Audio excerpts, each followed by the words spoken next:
New York smokers may soon be told to butt out in public areas around the city. Oh, butt out! It's a crafty line, Terry. Oh, yes. It's good when you have a team of writers helping you out with the newscast. New York smokers may soon be told to butt out in public areas around the city. And it's not butt out. It's Right. bet out. New York smokers may soon be told to butt out in public areas around the city. Yes. New York Mayor Michael Bloomberg announced today that he's reached a deal with the city council to enact a sweeping ban on workplace smoking. Right. The ban would effectively prohibit smoking in almost all bars and restaurants in Manhattan. Well, how about that? Wow. You go to a bar, even if it's 2 in the morning, and that's when bars get kicking. Right. Not like a lot of cities that I've been in recently, where they flash the lights at 1:30, telling you to get the hell out. At 2 o'clock is when it starts. Right. But you can't smoke in a club, in a bar, in a restaurant. And the restaurant thing has been something that's been the case in New York for the longest time. Most cities, like the city we broadcast out of here in Seattle, you have smoking sections Right. in your New York restaurant, in your Seattle restaurants of choice. There'll be a section. Yeah. There'll be a table right next to it that's a non-smoking section. Yeah. You cannot smoke and haven't been able to smoke in a New York restaurant, last I checked, for years. Take it outside. Right. Well, now you can't even smoke at a club. Man, that's going to be tough for a lot of people out there. How tough would that be on you, Hotshot? Yeah. I wouldn't go. Ow! I'll stay home. Bring golden tea to me. He'd set up the disco ball in the living room and say, "This is my club the rest of my life." That's right. Bring it on. Club Yes. DJ and woohoo. You can't play golden tea at your bar of choice and have a cigarette dangling out of your mouth anymore if you're in New York. Well, what's this world coming to? Really? And That's, would extend existing smoking bans to cover virtually all workplaces. If you want to smoke, smoke in the privacy of your own home, Oh, geez. smoke outside. That's the mayor. Does he sound like every principal you ever had? Yes. If you want to smoke, smoke in the privacy of your own home, Right. smoke outside. Right. Bueller. Bueller. But just don't smoke where other people are trying to work. Trying to work. Most states have some level of restriction on public smoking, but New York City's law would be among the toughest in the nation. Always has been. So they've always been the toughest on smoking. Jeez. But that's actually, I think that's kind of good. You like it? Yeah, I I do, do. You I don't, do. as a non-club goer, you like it?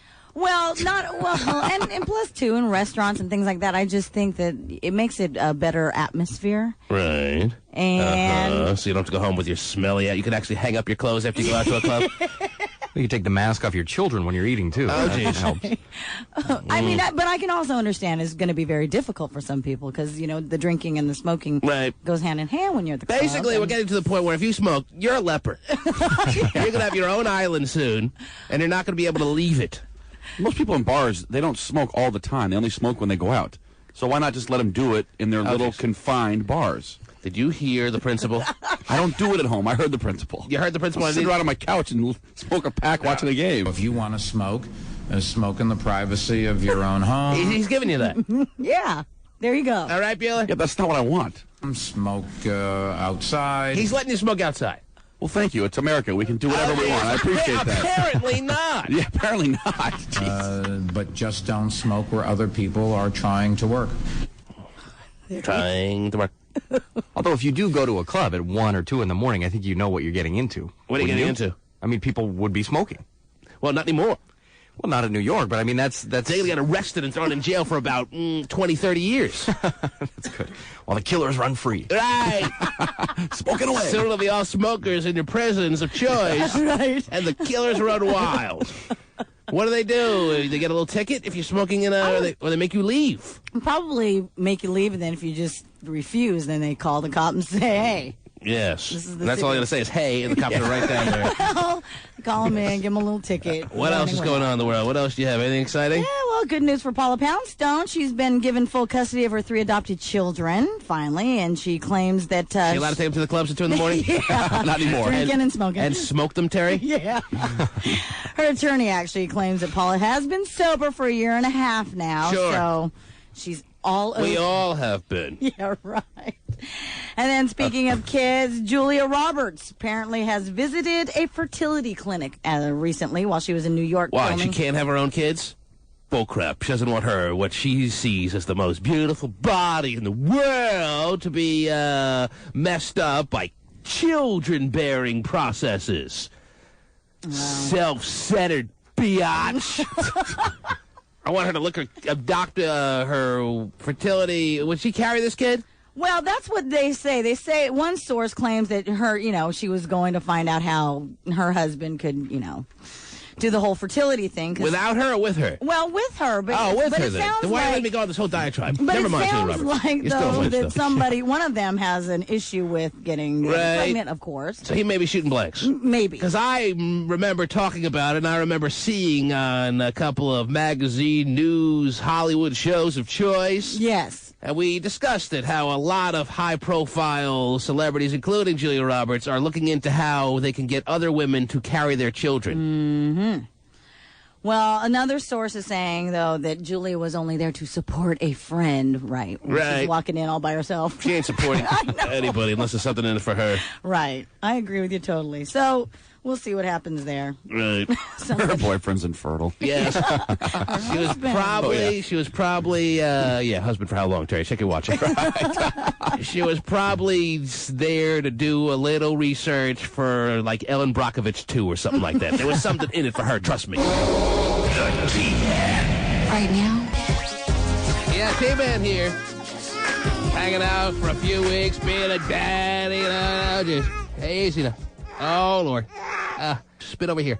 I'll be back in a few weeks. I'm going to take people out there in the listening audience to Vegas to celebrate this little bundle of joy. Stop crying! Oprah Winfrey hopes to be a shadow of her old self. She says she's on a new diet. Oprah's on a new diet. Stop the presses. Yes. Oprah Winfrey hopes to be a shadow of her old self. Right. She says she's on a new diet. In this month's issue of O Magazine, Winfrey says she's decided to lose weight when she started having heart palpitations and her blood pressure went way up last year. Oh, geez, that can't be good. No. Heart palpitations? No. Mm-hmm. She's cut out refined carbohydrates like pasta and white bread. Wow. She's working out 30... She's cut out white bread, Terry. Yes, she has. fired everyone white on her staff, apparently. She said, get out of here, white bread! I'm cutting you out? Right, I'm cutting you out! You're bad for my heart! No more white bread, Terry. No more. bread and is working out 30 minutes a day. Winfrey says she's lost 33 pounds this year. Good for her. Oh, good for her, yes. Every other year she loses 33 pounds. Yeah. And every other year she gains back 60. Good for her. It takes heart palpitations for her to actually get on an exercise bike. Right. Jeez, nobody's impressed, man. 30 minutes a day. Oh, look who's checking in this morning. Good morning, May. Hello, good morning. Hi, May. Yesterday, Hi, we made a deal with you to find a way to get you into the T-Man in the Mornings 7th annual, what is it, 6th annual, even though it's 7th in studio, those Christmas party. Right. You made it about halfway. More than halfway. A little more than halfway. Even if you made it like 3 hours and 59 minutes, but didn't make it the last minute. That's as good as not doing it at all. You had tickets to the party in your hand. I know. And you dropped them, and they fell down the freaking sewer, where they belong. And now you want to try again? Yes. If you give me another chance or other way. No, I'm not giving you any other way. This is the way for you.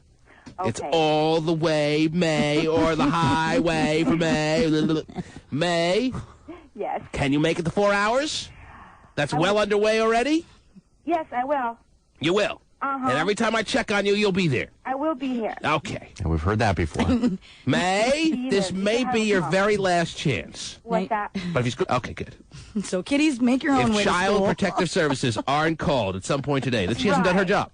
Right. All right, May. Before. Hang on, May. Okay. We're going to check on you periodically throughout the show, and if you're always there, Yes. whenever we pick up the phone asking for you, if you're always there, then by the end of this here program, you will get an invite for yourself and a guest to the T-Man in the Mornings 6th Annual in Studio a Christmas a party. I will be here. Okay. So they take your kids away. You can just make more. Yes. I'm small. I can't be that attached to them. What was that slogan? For what little item? Crunch all you want, we'll make more. Yeah. Whatever it was. Pringles, I think. Same goes for kids. Oh, Those Doritos. maybe it was. So May is on hold now. All right. May? May? Yes, You're there? I am. I mean, am, Steven. less than a minute into this thing and you almost blew it already? No. Okay. I was not so sure you're on the radio. Okay. On the phone. And I said every time I call on you, you have 5 full seconds to respond. So don't listen on the radio. Yeah, The, don't. the radio has a 7-second delay, so if you're listening on the radio, you're going to lose this thing. I know. All right. Know. Did you go out and buy a headset so you could do some things around the house? That's a smart. Hang on. For tomorrow, I'll do that. Terry, what do you got there, Terry? T-Man, according to the makers of KY lubricating jellies. Oh, jeez. Terry reads the back of every box. No. Yes. The number one thing that people want out of this life Now, is everyone's aware the KY jelly is a sexual device or instrument or it's device. It's not for your elbows. no. Chap lips. It's not for chap lips, or at least not traditional. Right. All right. What are the makers of KY jelly? This is going to be very like. Is May going to pass out and lose? Because hearing about KY jelly doing a study is a little bit alarming. Well, I think it's pretty interesting that they did this. But anyway, they found that the number one thing that people want out of this life Yes. is a long and healthy marriage. Oh, jeez. A long and healthy marriage. Yes. Marriage? 66% of adults that they surveyed. Why is KY jelly doing studies on marriage? I don't know, but they Or say doing that's business. their first and foremost priority. Right. KY jelly should stick to doing studies on things people want shoved up their butt. Nice. Don't you agree, May? Pick up the phone. 3, Mister. 2, 1. Hello, May? Yes, May. Okay. Yes, sir. Yes, Yeah. May. Hang on, May. You've got her all just crazy this morning. May has already walked a couple of steps down the path of getting to the in-studio Christmas party, Terry. Hey, May. Yes. And May is looking around the house for things she could shove up her butt. KY jelly determined that 66% of people, if they could have one thing out of life, Yes. it's a long, happy, healthy marriage. Right. Because no one's been able to master that in about 20, 30 years. And they say that that's their first and foremost priority. Right? Fascinating. That's nice that people think that, It though. is. Hotshot, if you're granted one wish, a thing you could have in a marriage. No, I'm sorry. A thing you could have in a lifetime. Is it a marriage? It's a long and healthy checking account. Maybe. Nothing like a long and healthy checking account. Terry. Interesting. I think that's great. Just, Yes, but you'll be rich in other ways with a long and happy, healthy marriage. Yes, like Kilbreth. Right. Kilbreth's a multi-billionaire. well, it's priceless. A long and healthy Yes. marriage. So Priceless. calling him a multi-billionaire is shortchanging him. Right. Because it's priceless. You can't put a price tag on it. Can't. Yes. Isn't that nice to know? That is nice. Steven's what we're all aspiring to be. There you go, Steven. You know that's your goal. You've won in the end. And we can't deny it anymore. You agree, May? Yes. Okay. Good, May. May's getting it. Yes, she is. Fascinating, Terry. Yeah. Now, is that what the Bitchler is looking for, Terry? Because the Bitchler obviously made it very clear some time ago, a long time ago now it seems, that she is looking for a guy that doesn't play games, that she doesn't have to worry about looking around any longer. She is motivated, and she knows what she wants in her very bitchy way. And today, Terry, is date number 2. The Bitchler. Starring The Bitchler. It was fascinating to follow the progress of date number 1. Yeah. It got off to a horrendous start, but I was impressed with the Bitchler because she didn't close her mind to the prospect of allowing this man to turn it around. A lot of women, if you're late, if you have strike 2 against you, it's as good as strike 3. Yeah. Because they, no matter what you do on that date, they will not allow you entry back in to the good graces. But she allowed a little crack in the door to be opened up by date number 1 so he could get back in her good graces, and he did, and that was fascinating. Yay. And I must commend the Bitchler, and I will when she gets here, for allowing him that opportunity. And nothing like French toast or a Belgian waffle to make you feel better about things. Right.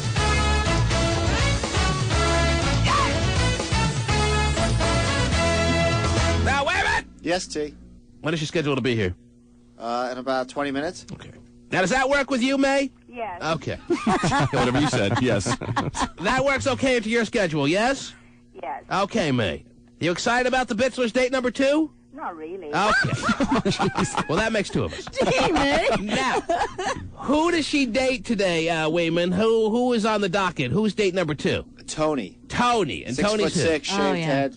6'6", and white bread, right? Yeah, I think it was 4 stars on the. Well, according to Oprah, he's out. Yeah, that's true. Not good for her diet. Right. Or the heart palpitations. I don't want Oprah to get heart palpitations due to the date number 2 this morning. Think everybody in America will be on that diet soon? May, how come you're not tied into the Bitchler finding her Mr. Right? Me? Yes, you. I'm not excited. I'm asking you. Oh. She had a good day. First time. Okay. May breaking it down for us all. You really want her at the party? I'm starting to wonder that even if she makes it to 4 hours, do we want May there? Why does May want to be there so bad? Ask me. I'm afraid to ask May. I don't really want to go, T-Man. May? I love to go. Why? Because I just love everybody there. Mm-hmm. You, everybody, and your dysfunctional family members. Right. Everybody. Well, how long you been listening, May? Many years. Is that right? Mm-hmm. All right, May. Then you sit tight. Yes, I will. All right. She'll screw up at some point this morning, I guarantee it. She's doing fine right now. Let's see how she's doing an hour from now. You know, we bought her and she's snoring. Right. Oh, Who knows? I just don't. What are the odds May makes it the distance? Not good. Every time I call on her. I'm taking bets right now at 5-2. That's it? That's right. That's all I get? 5-2 that you bet she makes it, I'll pay that out. I don't even know what that comes to, but fine. It's 2.5 to 1. That's right. I think I'm gonna wait and see if it lines. If you're saying See if it moves. line moves. if you're saying that she doesn't make it, you got to lay 3 to 5. You gotta for every $50 you bet, you get back 30. wow. The T-Man betting window is open right now. What side do you want? And if I say she does make it, I get 5 to 2. That's right. I'm gonna wait and see if the line fluctuates a All little bit. right. Standing by the board to see if the line moves is Hot Shot Scott. Will the line move? I don't know. What other line were we talking about recently that was moving, Stephen? That was a movie line, I Oh, believe. yeah. We're betting on Made in America. What is it called? Made in Made in Manhattan. Manhattan. Yeah. She can't smoke there either. Yeah, J-Lo. That was something off the air, right? Yeah, we do a lot of betting off the air. Actually, off the air. That's all we do. We're betting on the opening weekend for Made in Manhattan. I set the line at $21 million. Really? Yes. It hasn't moved at all? Kilbreath lost terribly last week. Yeah. I did. What was the movie you lost I on? lost by $21 million. On what? Analyze that. Analyze that. He set the line. What'd you set the line at, Stephen? Do I really have to say? Say it. 31 million. Don't whisper ever. 31 please. million. Grosses me out. 31 million he set the line at. It made 11 million. He's a horrible line setter, we've realized now, so I'm setting the lines from now on. Okay. So you're at 21. 21 million. Wait a minute. The line just moved to 20.5 million. Over or under?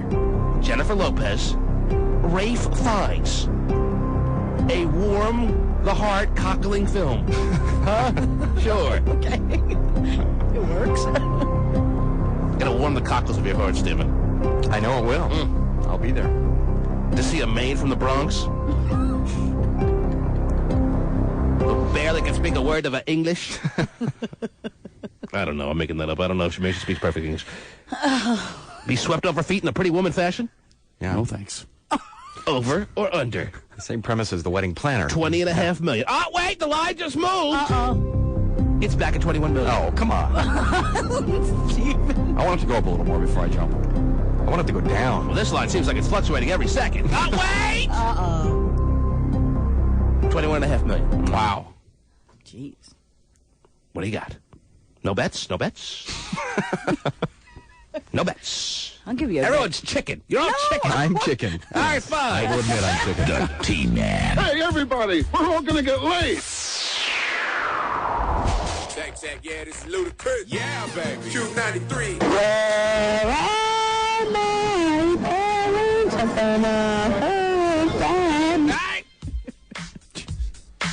Hey! Man. The things we argue about during the break, it's not even Hotshot, everything we talk about pretty much could come down to a bet.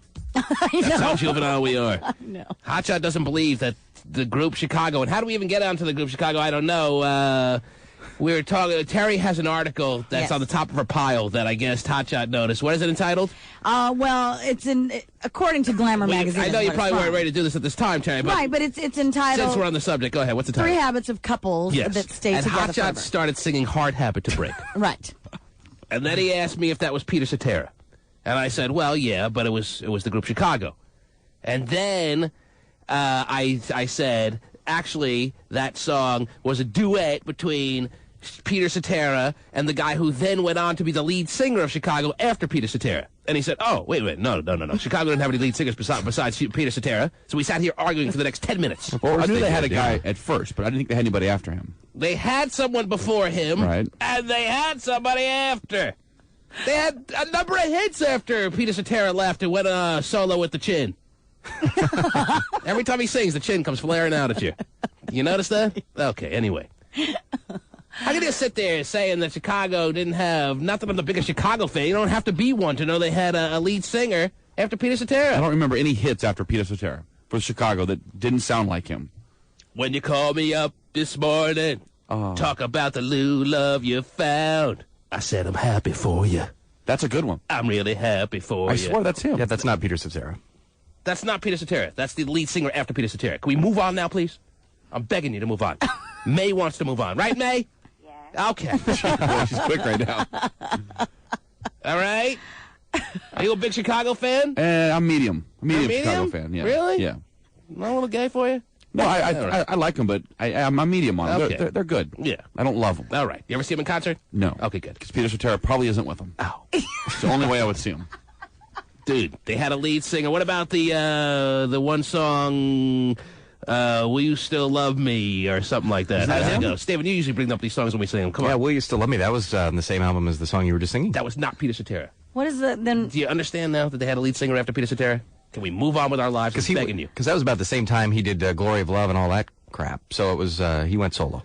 Because Peter Cetera was good to go solo. But he was on You're the Inspiration, right? Yes. Okay. That was Peter Cetera. Everybody can agree. All right. Now we can move on. We can move on now? I think so. Do you understand now? Are you convinced yet or no? Medium. I'm medium convinced. You're pretty much medium on everything in the world, basically. Yes, pretty much my life. Gotcha. And Hard Habit to Break, since you were singing it, and now you got Terry into a mode where she's got to do this article now because we got into this whole discussion. A prematurely readied article, which could lead to disaster with Terry Free. Right. Hard Habit to Break was basically a duet between Peter Cetera and that new lead singer. And nobody remembers this new lead singer, And his the fact, name? no one knows the new lead singer's Because name. it's still And the Peter fact Cetera. that I even know this is scaring me. The fact that you know that it was a duet makes me think that you probably know more than me about Chicago. Yes! And that's got me a little frightened this morning. Two guys saying their Hard Habit to Break to each other, too. Right! Okay, no. Terry, out of what magazine? It's from Glamour. Glamour! Yes. Everybody's favorite magazine, grocery store checkout item of choice. And the article is entitled? 3 Habits of Couples That Stay Together Forever. Now, habits. Habits, yes. Are these specific habits? Are they general, overall type habits? General. 3 habits of couples that will make it the distance. Yes. They never see each other. They're always apart. No. Is that one of them, Terry? No. Because we should be able to guess. There's only 3 of them. We should be able to guess what they are. Yeah, you should be able to. 3 habits of couples that will, without fail, have no difficulty or little difficulty living a lifetime together in happiness and till death do they part. And bliss. Yes.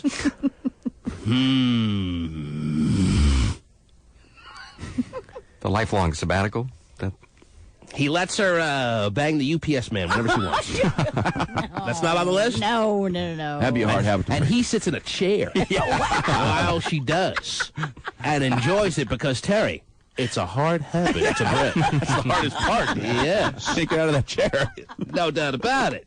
That's not on the, you're telling me that's not on the list? No, that's Come on. not on the list. What a fraudulent list. Strike 2. She cleans up his piss when he comes home drunk. No, come on. Urinating all over the house. No? No. Terry, tell me that wouldn't lead to a healthy, happy marriage if she was willing to do that. That's Right. true love, I think. Yes. Oh, jeez. A, she's willing to let him come home all drunk at 2 in the morning by Right. himself. Yes. Or with a woman. Yeah, that's better. And B, she'll clean up the situations. Oh, well, it didn't make this list. Be it number 1 or is like throwing up number 3. I would say, yeah. Okay. No, sir. That's not on the list. No. Well, then I'm starting to get to a dumbfounded state, Terry. It's very rare for me. One Terry can relate to. I haven't gotten one on the list. No, you haven't. I'm really trying hard. Yeah, I can tell because you really love this article Yeah, already. well, I can't take it seriously. I'm sorry. 3 things. Yes. What's the exact title again? Now, 3 habits of couples that Right. stay together forever. Did Peter Cetera write this article? Or was it the new lead singer? Look away, baby, look away. Boy, that was a high school I heartbreaker. remember every girl liking that song in college. What year did that song come out? It was like a sophomore in college, I remember. It was like 88 or 89, 89, right? Yeah. Yeah. Well, I mean, you feel bad for the guy who took over for Peter Cetera because Nobody knows who he is. Right. Well, they only had like in the 6 or whatever. They may still be together for all I know. They only had like 2 hits after Peter Cetera. I'm sure they'll be at the casino soon. Right? All right. I don't know if they're big enough for even a backward ass casino. No, I think they are. I think they'd probably do like a Paramount or something. Like Not a Paramount. You don't think so? Not a They don't have a lot of hits? Well, they have a lot of hits, but Unless Peter Cetera is going to do the lead singing for that concert, they're not selling out 1,000-seat arena. I bet they would. No Kenny question. Rogers has more hits. He was at a casino. Now, Huey Lewis is another story. Oh, yeah, he was awesome. He really is. 3 habits! Steven, you're not going to put your hat here and whatever. Throw it in the ring, Terry? Yeah. Yeah. In the ring.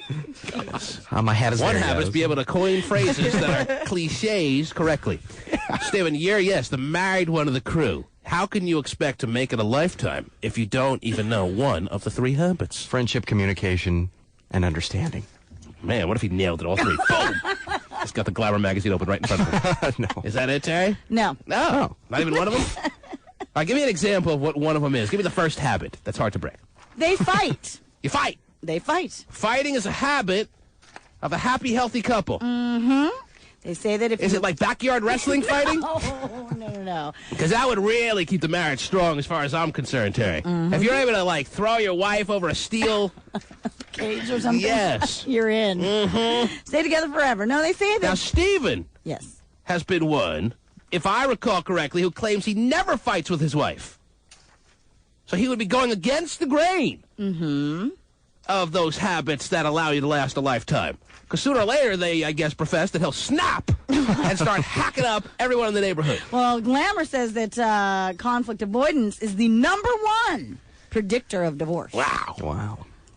Let me write that one down. Well, Stephen, I have one thing of advice I can offer you. Look away! Baby, look away!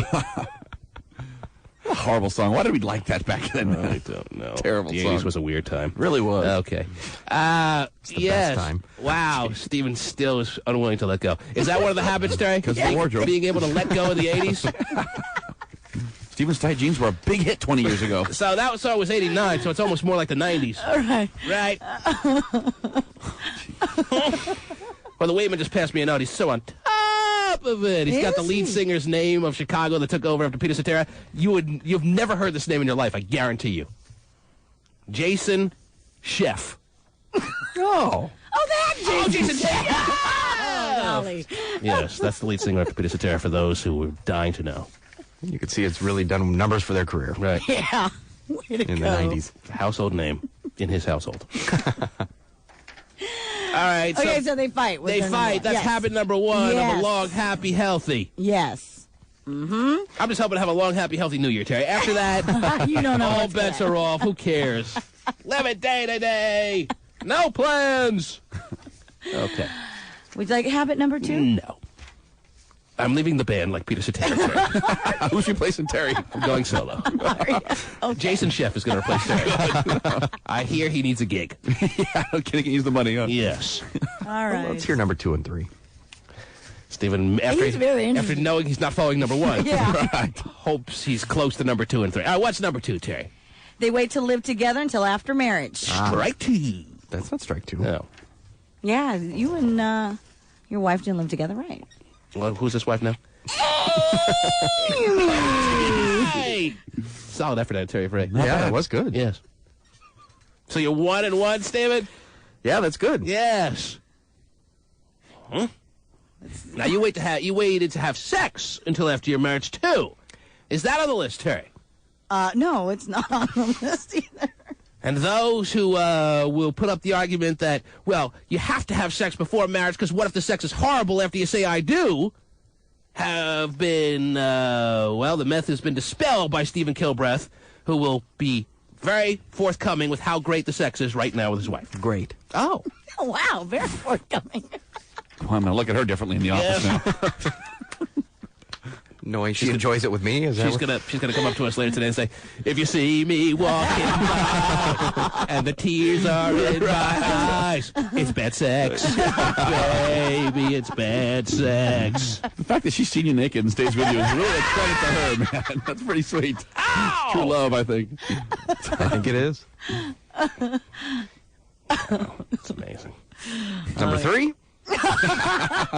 Would you like us to move off of that Actually, I subject? think we do have Amy on the line talking about the last time that they had fornication, and her comment is... With no warning, Jesus. with no order to disperse, with no point of the baton, go this way, go that way. I understand that's confusing. I was sprayed in the face with pepper spray. That's not what it was. I was down. Oh, that's how he gets it done.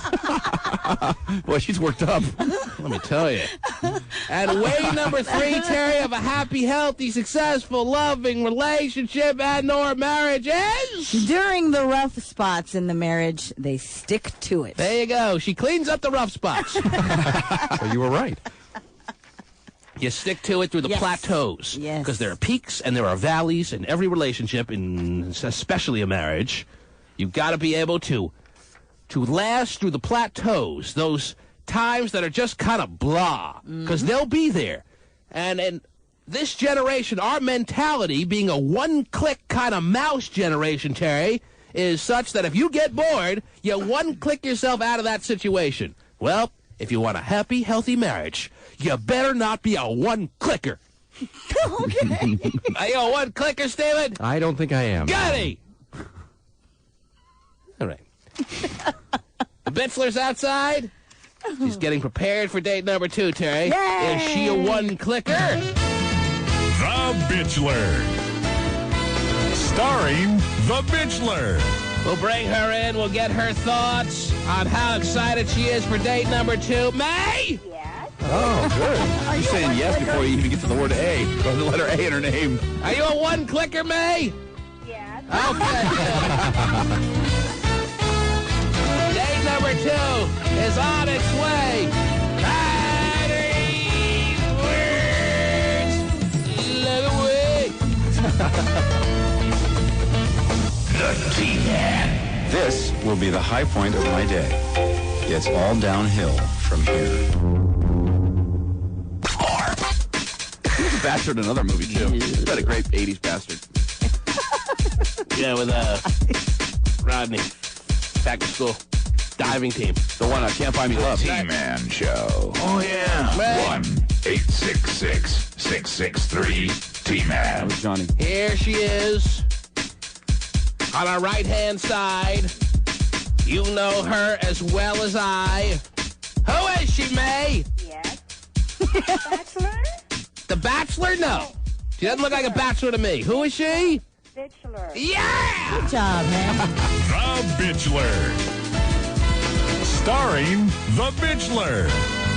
Fascinating to follow the progress, not really, of date number 1 between her and Nikki. Nikki? Ricky. Ricky. I knew that didn't sound right. I actually have to commend you, and I'm sorry I didn't do it on that morning. You had given strike 1 and 2 to Ricky. 1 for being late, and 2 for mentioning on his way out the couple of mornings before how he thought Star was pretty damn attractive. That was 2 strikes against him. But you were able to, as is contrary to most women's disposition. It's amazing how, if you have strike two going into a date, no matter what you do, no matter what you say, the arms are folded and the case is closed, and you can never find a way back into her good graces. But you allowed yourself to keep your mind relatively open, and little by little, or maybe not even so little by little, pretty quickly into date number one with Bachelor contestant number one, or Bachelor contestant number one, he got himself back in the fold. He got himself back in your good graces, and the date went, as far as you were concerned, very well. Yes. So much so that I even asked you if you wanted to cancel dates number 2 and 3, which you quickly responded, oh, no, Tina. Nope. You were looking forward to today's date, from what I understand. Yep. He's 6'6". Beautiful. He's a good... See, it's, again, a situation where... And I want to clarify. No, I want No. She made it very clear on the actual Bachelor show morning that she was not going to make looks a priority. Right. And yet, every comment out of her mouth in regard to her looking forward to the dates to come revolves around appearance. What do you expect? That's all I know, though. So far, that's all I know. 4 minutes is too short to know if he's a good person. I'll tell you one thing about Tony that maybe you don't know. Tony, as we had mentioned on date number 1 a couple of days ago, the Broadway Grill, which is a joint nearby here in Seattle, for those who are out of town and may not be familiar with it, or those in town that may not be familiar with it, it's up on Capitol Hill. It is a establishment that has allowed us. They offered to us. We didn't ask. They offered. It was very nice that they would open their building early. They made accommodations good for you on date number 1. Yes. And they allowed the doors to be open early so you and your dates can enjoy a nice, fine, prepared breakfast strictly for you and whoever the date is on that given morning, date du jour. Date du jour. But as I was saying about Tony, something you don't know. Tony asked Jimmy Fred Weeman if he could pay for the date, because even though the Broadway Grill has made it very clear that they don't want any money for these breakfasts, he felt it would be a little tacky if he didn't pay for the date. Does that earn any points with you? Does that move you in any way? Well, let's reflect. On the Bachelor show, didn't he pay for the ring? Because he didn't want his fiancé to be... He's just copying what he saw in the Bachelor show? No, I'm not saying that, but I'm just saying, isn't that how it was? He's a low-life rip-off is what you're saying. He's calling him out really right now. Yeah, that's pretty much. No. I don't know. I didn't watch the second run of The Bachelor for the most part. He did that? Yes. He paid. Yeah, he offered to pay for the engagement ring because he didn't want his doubt it. fiancé to be... That could have been a little stunt put together by the crew of CBS or whoever does that show, The Bachelor, just to make him look a little... Everyone knows.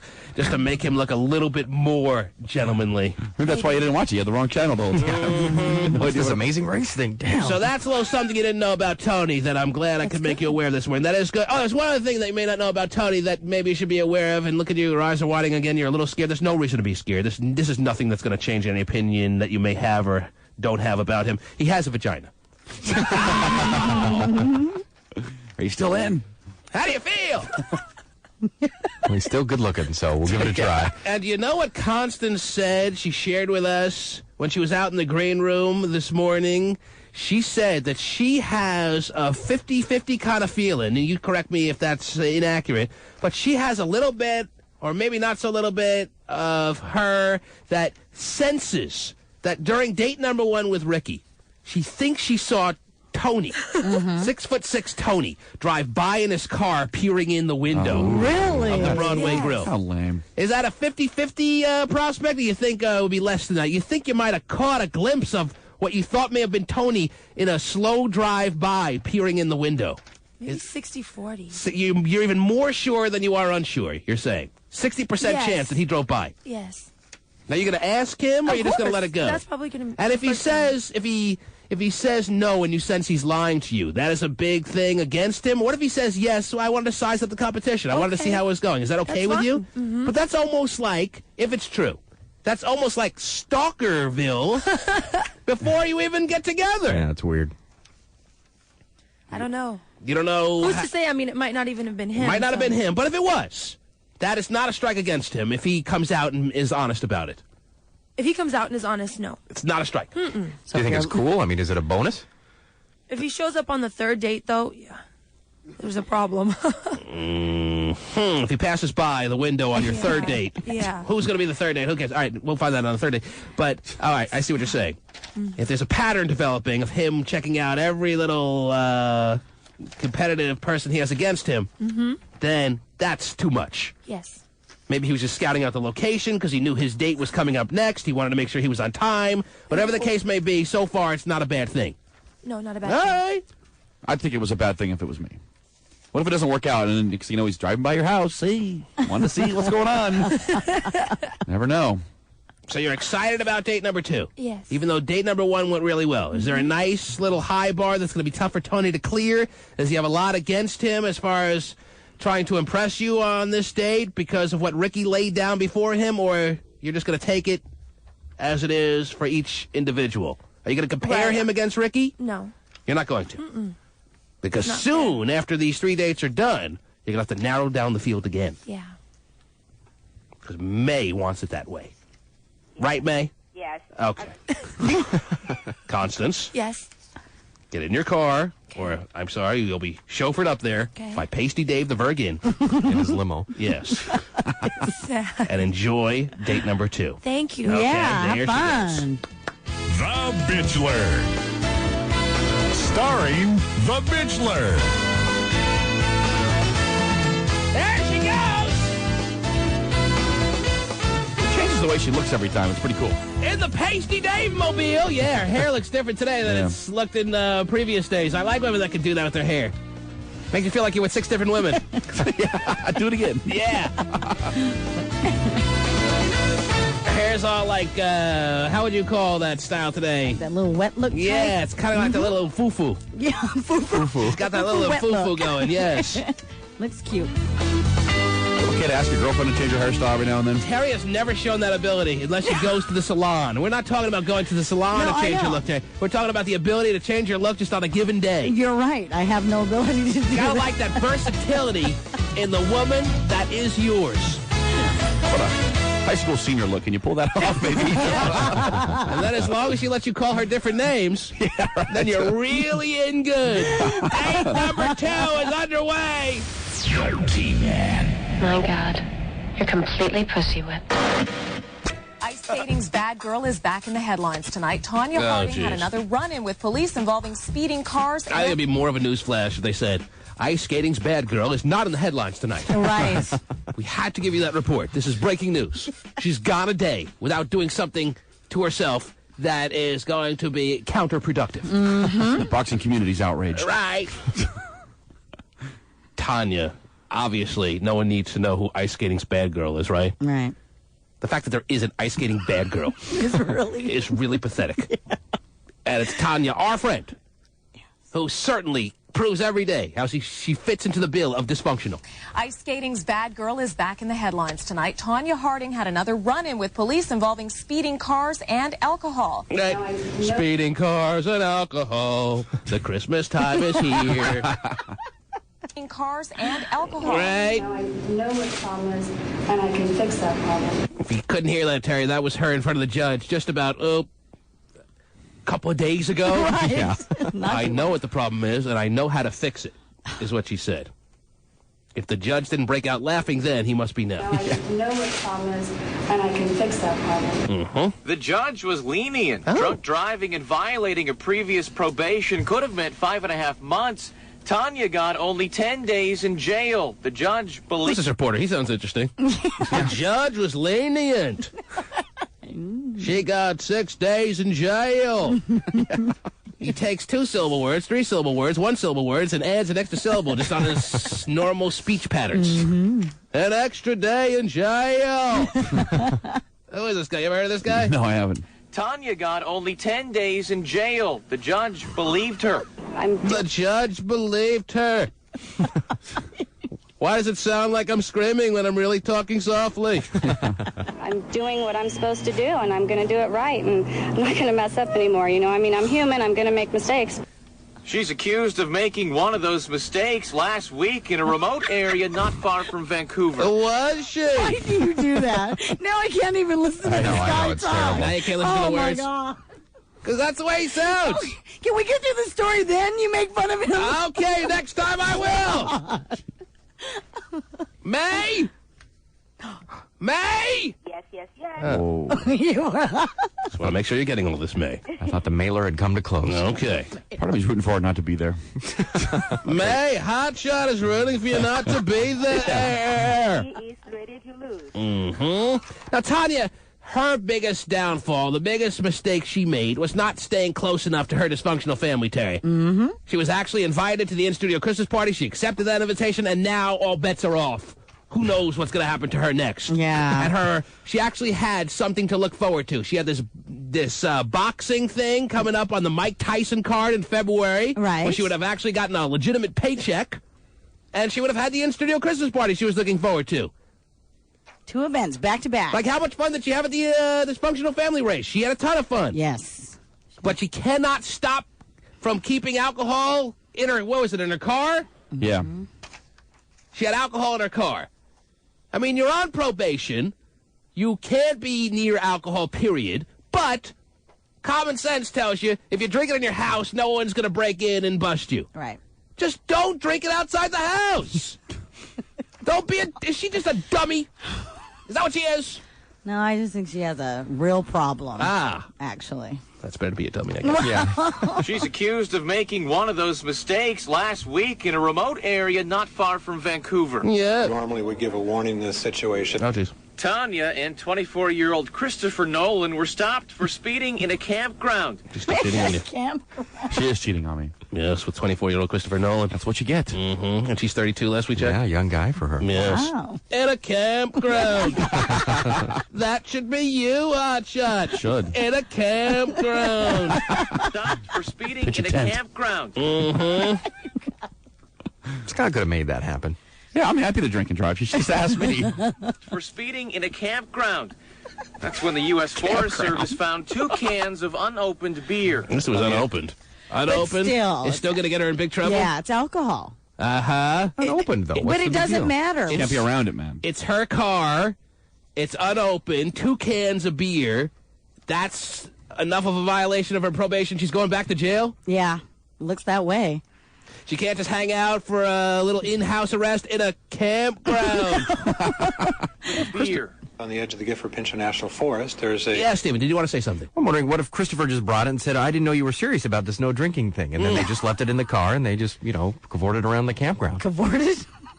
Or canoodled. Cavorted around where? Canoodled around where? The campground. Oh, jeez. You got to work on that, Stephen. Okay. On the edge of the Gifford Pinchot National Forest, there's a 2-lane county road that leads up to the campground. And then once you get out of the campground, it's a gravel road, 2-lane gravel road that leads into the forest. Something tells me she's perfectly fit for gravel roads. Tanya and gravel roads just go hand in hand. Yep. What the hell? For some reason, gravel roads that lead to dirt roads that lead to her trailer. when she drinks, she likes to go out and see if she can get the old 4x sideways around corners. I mean, why can't she just sit home and have a good time and drink? Every time she drinks, she has to go out and drive. I think apparently we have to buy her a TiVo for Christmas. Something that'll keep her in a house a little bit longer than she's willing to stay. The report puts Tanya's friend as saying they were going to drink the beer and then continue driving. And continue driving. And why do you admit to that? This guy's priceless. And then continue driving. Yeah, why would they say that? Yeah. We were going to do a line of coke off the trunk, too. Right. It's like she got here. It's like this boyfriend wants to get her busted. Yeah. I know. Why can't he say something more damaging? She called all you cops pigs, too, by the way. The report puts Tanya's friend as saying they were going to drink the beer and then continue driving. It's like, could she have found a dumber guy? I know, boy. Is he perfect for her or what? Yeah, those two. Peas in a What, the pod. reporter? We could read Hooked on Phonics together. Could he possibly have really said that to the cops? This boyfriend? He's young. Doesn't know what he's doing. No, we weren't doing anything wrong. We're just going to drink these and then drive out of here. Jeez. The report puts Tanya's friend as saying they were going to drink the beer and then continue driving. Of the accusation, Harding says... Then we're going to hack up an innocent family, too. Right, while we're at it. Right. I have absolutely no comment. Then thanks me for calling, much like she thanked the judge in August for helping her with more counseling than jail time. Alcohol was involved because I turned to alcohol when I was just like, you know what, I need a drink, and that's the wrong thing. Right then and there, I knew I have a problem. Okay, now we all have a problem. We all need a drink right about now. Right now. I was trying to get her to drink big time at the casino, and she wouldn't do it. She wouldn't do it. Coffee only, man. I was definitely trying to get her a drink.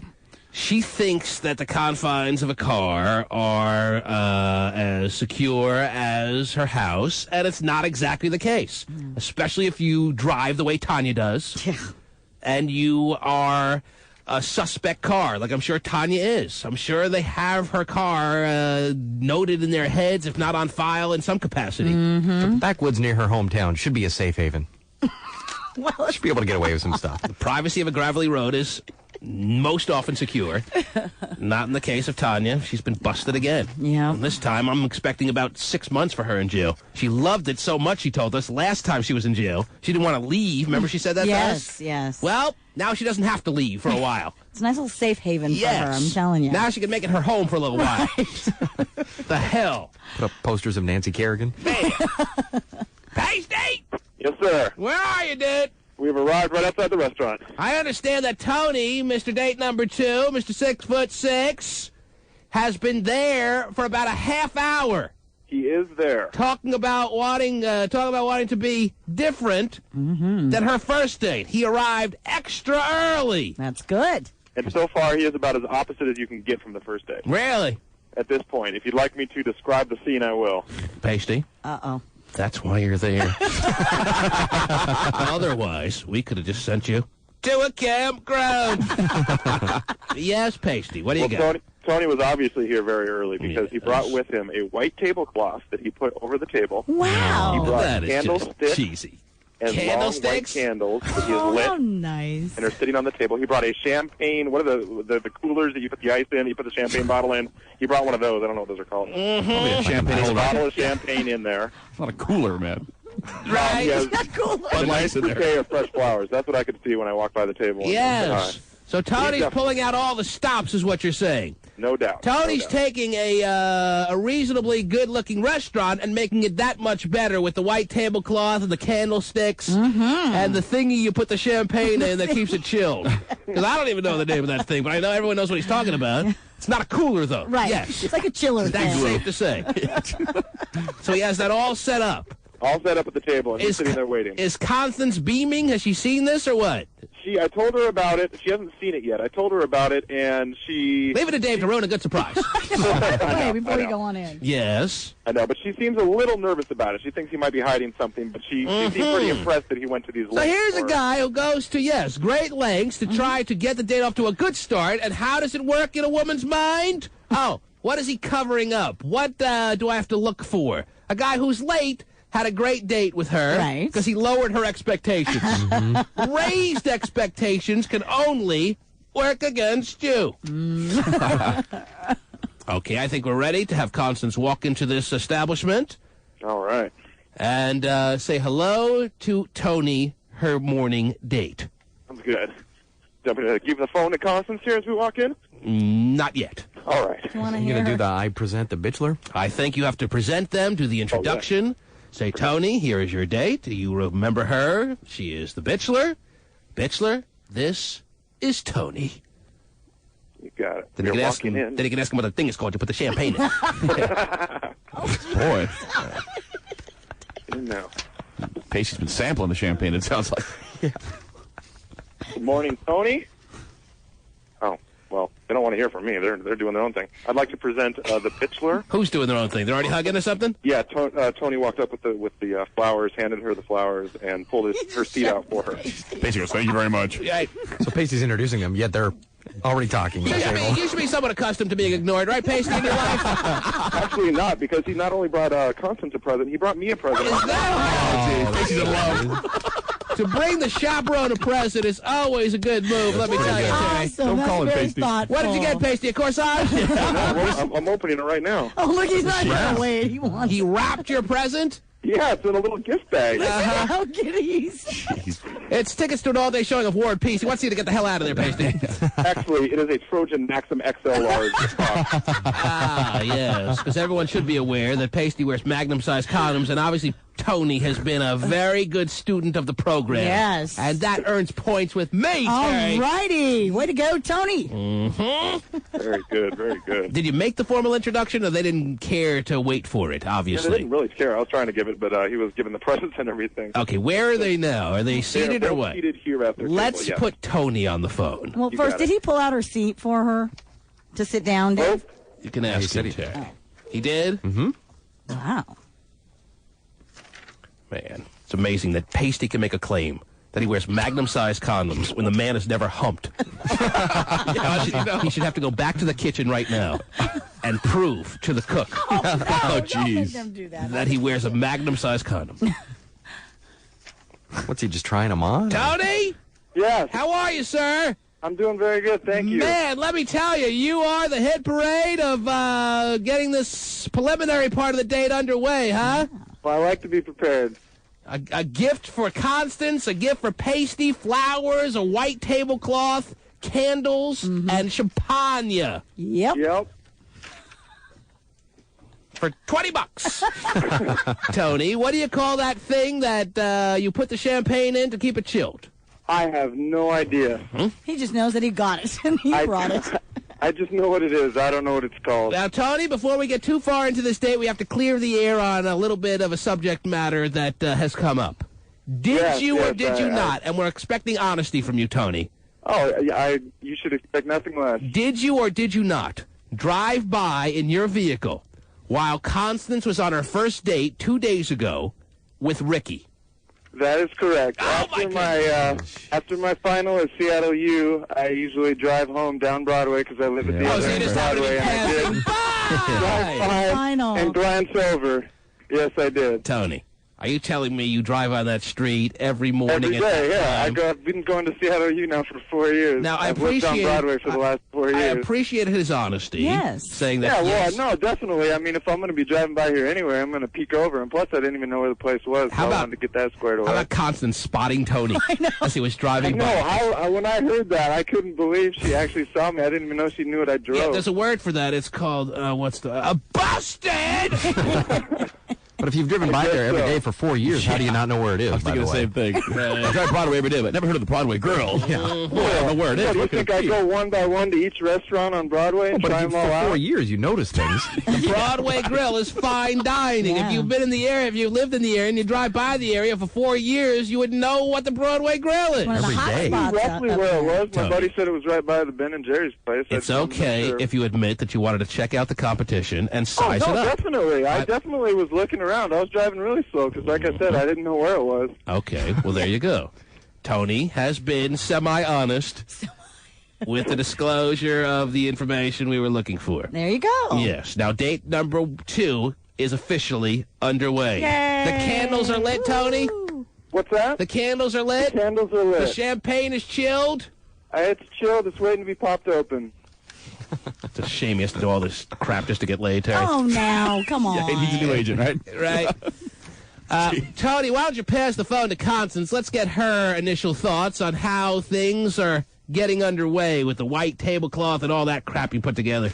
No problem. Right. Come on. You see yourself going through this routine? Hello? Never. I hope never again. Yes. That's why I got to keep things good with Angela.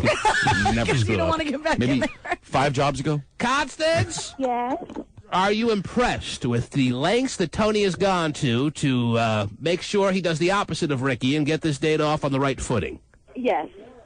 Yes, I am. Are you normally treated in this fashion, or is this even above and beyond what is typical for a bachelor? He went a little above and beyond what I'm normally used to because it's so early. Yes. But, yeah, I'm impressed.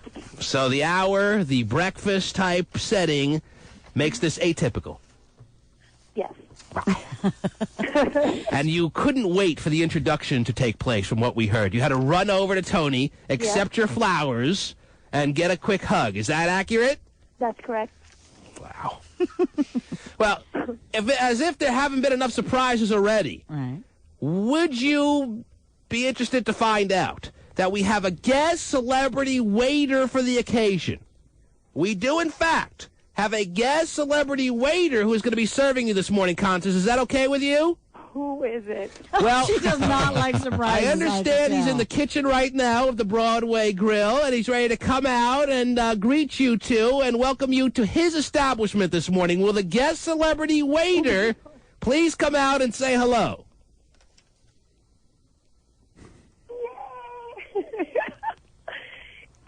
Good morning. Oh, jeez. Could I interest you in a fruit platter? I think they're looking at the fruit platter right now. Yeah. We have a special on the Susie sandwich. It's the most work he's done all year. Tasty. Yes. Who says, how can he not say to unemployment now he hasn't been looking for work today? Right. He's picking up odd jobs here and there. He is. Okay, that was a nice little surprise. Now go home, Gay, okay? No. Leave him alone. All right? No? Yes, that was all we needed from you. That's your duties for the morning. Maybe you can pick up a little takeout. Yeah. All right, there you go. Date number 2 is underway, Terry. Hey, love it. Bitchler.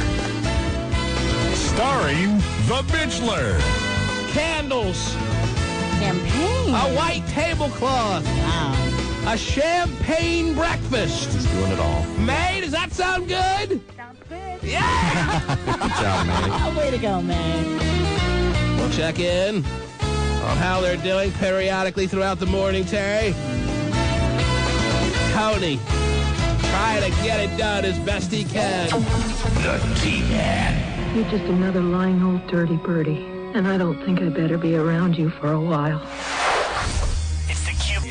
Simple to break down. We got a lot of emails, Terry, for women applying to be the hotshot date. Yes. To the in-studio Christmas party. A lot of pictures to look through. Right. Oh, that's always fun. Women in their pictures. Right. And Jimmy Fred Weeman getting a little too aggressive with his opinions on who should be the 5 selected as the hotshot date. Okay. All right? All right. And it's very simple to realize he has no say in the matter. Right. And he should not be emailing these ladies back until Hotshot has given the nod that they're going to be one of the 5 ladies that need to be addressed. Sure. But instead, he's already emailing some of these ladies. Why? I don't know. And he's like in a verbal, not a verbal, I guess it would be an email type little cat fight with one of the ladies. Oh, my God. Why he should be even talking to her, I don't know. That makes no sense. And then he says, because he's a little short person complex guy, he says to her in an email that we, over the shoulder, were able to read, what are you, stupid? Oh, That's nice. Why would you call a listener stupid? Okay, I have never in my days called a listener stupid, because that would be the pot calling the kettle black. What possesses you to ever be right? First of all, why are you writing that particular listener? You think she should be one of the ones that will be considered, and that's why you wrote her? Yeah, There's no reason to write them until we know for a fact that they're in. Okay? Let that be the first thing that sinks into your little head. I mean, obviously you're stupid or something. And why would you call her stupid? Tell me why. She said she's not. She accused me of lying to her, and then said she's not stupid. And then I said, "Well, obviously you are stupid." Well, so you're claiming she set you up. I'm reading it right now. She threw you up the softball, and she opened the door to the stupid comment. Yes.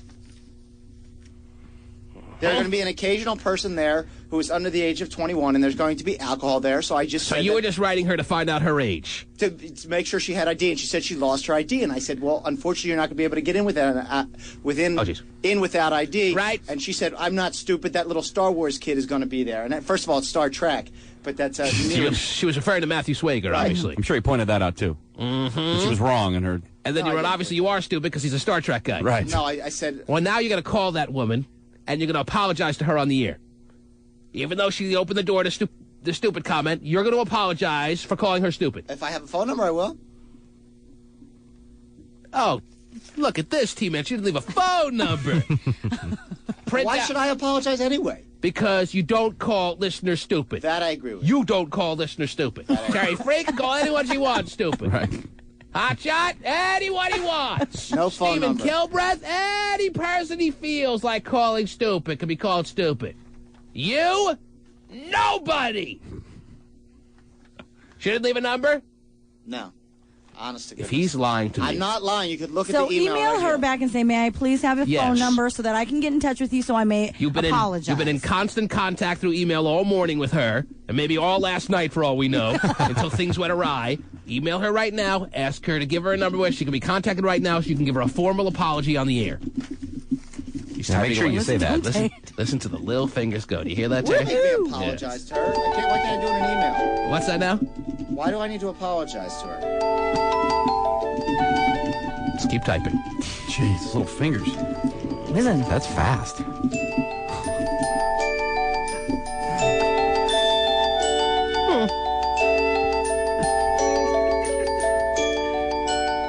Little fingernails. Pounding away on his little keyboard. Typing a little note about a little apology. That'll do it his own little way.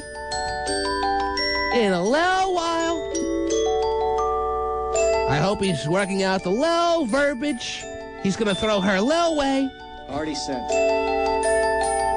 That'll be formed directly in his. Plus, I told her she should have tried out for the Bachelor. That's nice. Oh, geez. Come on now. It's all because he's bitter because this contest wasn't set up for him. That's He what it stems probably was making some kind of flirtation overtures towards her. She wanted no part of it. And now, because he recognized that, he starts giving her a little attitude. Yeah. Time to lash out. Although when you lose your license, how long does it take to get you a new one? She lost her license, she She says? just says she lost her ID. Oh. Doesn't mean she's stupid, though. You don't. No, but she said, but I'm not stupid, accusing me of basically saying because she had no ID that I was trying to pull one over on her, that I just didn't want her to come. Tasty! Yes, sir. Where are you? Standing outside the glass of the restaurant. I don't want this to be a repeat performance of what happened last time, of him staring in and watching their date. Just give me quickly, and then you can move away from that glass as opposed to last time. How are things going with the white tablecloth, the candles, and all the good stuff? Very romantic looking inside. It looks like they're both sipping on coffee. It looks like the champagne's been opened, and they're sipping on the champagne also. I think the waitresses came by and put their order in. Are you taking notes? I am. They're waiting on the food right now. Just in case one day. Is Gay still there? Yeah, Gay's down here. What is he still doing there? Where is he? Is he on the inside or the outside? He's on the outside. He's with you? Yeah, he's down hanging with you. Yep. He shouldn't be inside. Okay, let's give them a little more privacy than we gave the last two. Yes. All right? Okay. Then we gave Constance with her last date. Maybe we can have Pasty, What remember that thing we played, what was it, about 2 months ago when Pasty was on the street? Didn't we play Shaved Roulette? Remember Shaved Roulette, Terry? Oh, boy. What better area to play Shaved Roulette than Capitol Hill? Right. No kidding. We'll have to throw in odds that it's pierced. Yep, probably. Yes. Pasty, are you prepared to play another episode of Shaved Roulette? Because I don't know if you're aware. Maybe you didn't feel the impact the last time we played, but it is, in fact, a game sweeping the nation. A game capturing the hearts of America. It's Shaved Roulette! And Pasty remembers he came this close to getting beaten up last time.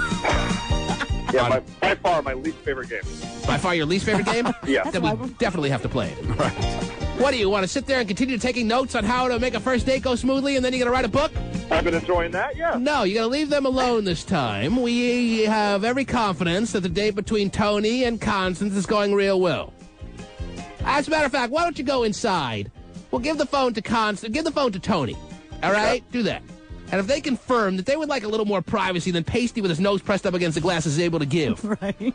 Then we'll send Pasty out on the street, further out on the street. There you go. Than he is. Come on, Tony. There you go. No, Pasty. Tony? Hello? Yeah, Tony, actually, give the phone back to Pasty. I want him to ask you this question. Okay, sure, no problem. Pasty wants you to ask me whatever question. Pasty? Yes, sir. Pasty, listen. Okay. You're going to ask him the question. You're going to say to him, Tony? Tony? He got it. I get the sense you got a good handle on what's transpired so far. I get the feeling that you have a good hand in what's going on and what's transpired so far. So is there any more need for me to peer in through the glass on your date, or would you like a little bit more privacy? So is there any more need for me to be outside peering in through the glass, or would you guys like a little more privacy? It's your call. If you have better things to do, Dave, by all means, go right ahead. Go for it. Ask Tony Pasty if he's a forest, a landing strip, or completely shaved. Tony, are we looking at a forest, a landing strip, or completely shaved? Is this what I'm guessing or what I know? No, this is what I'm asking you. All right, never mind. Asking me. Leave the man alone on the stage. Would you please, Pasty?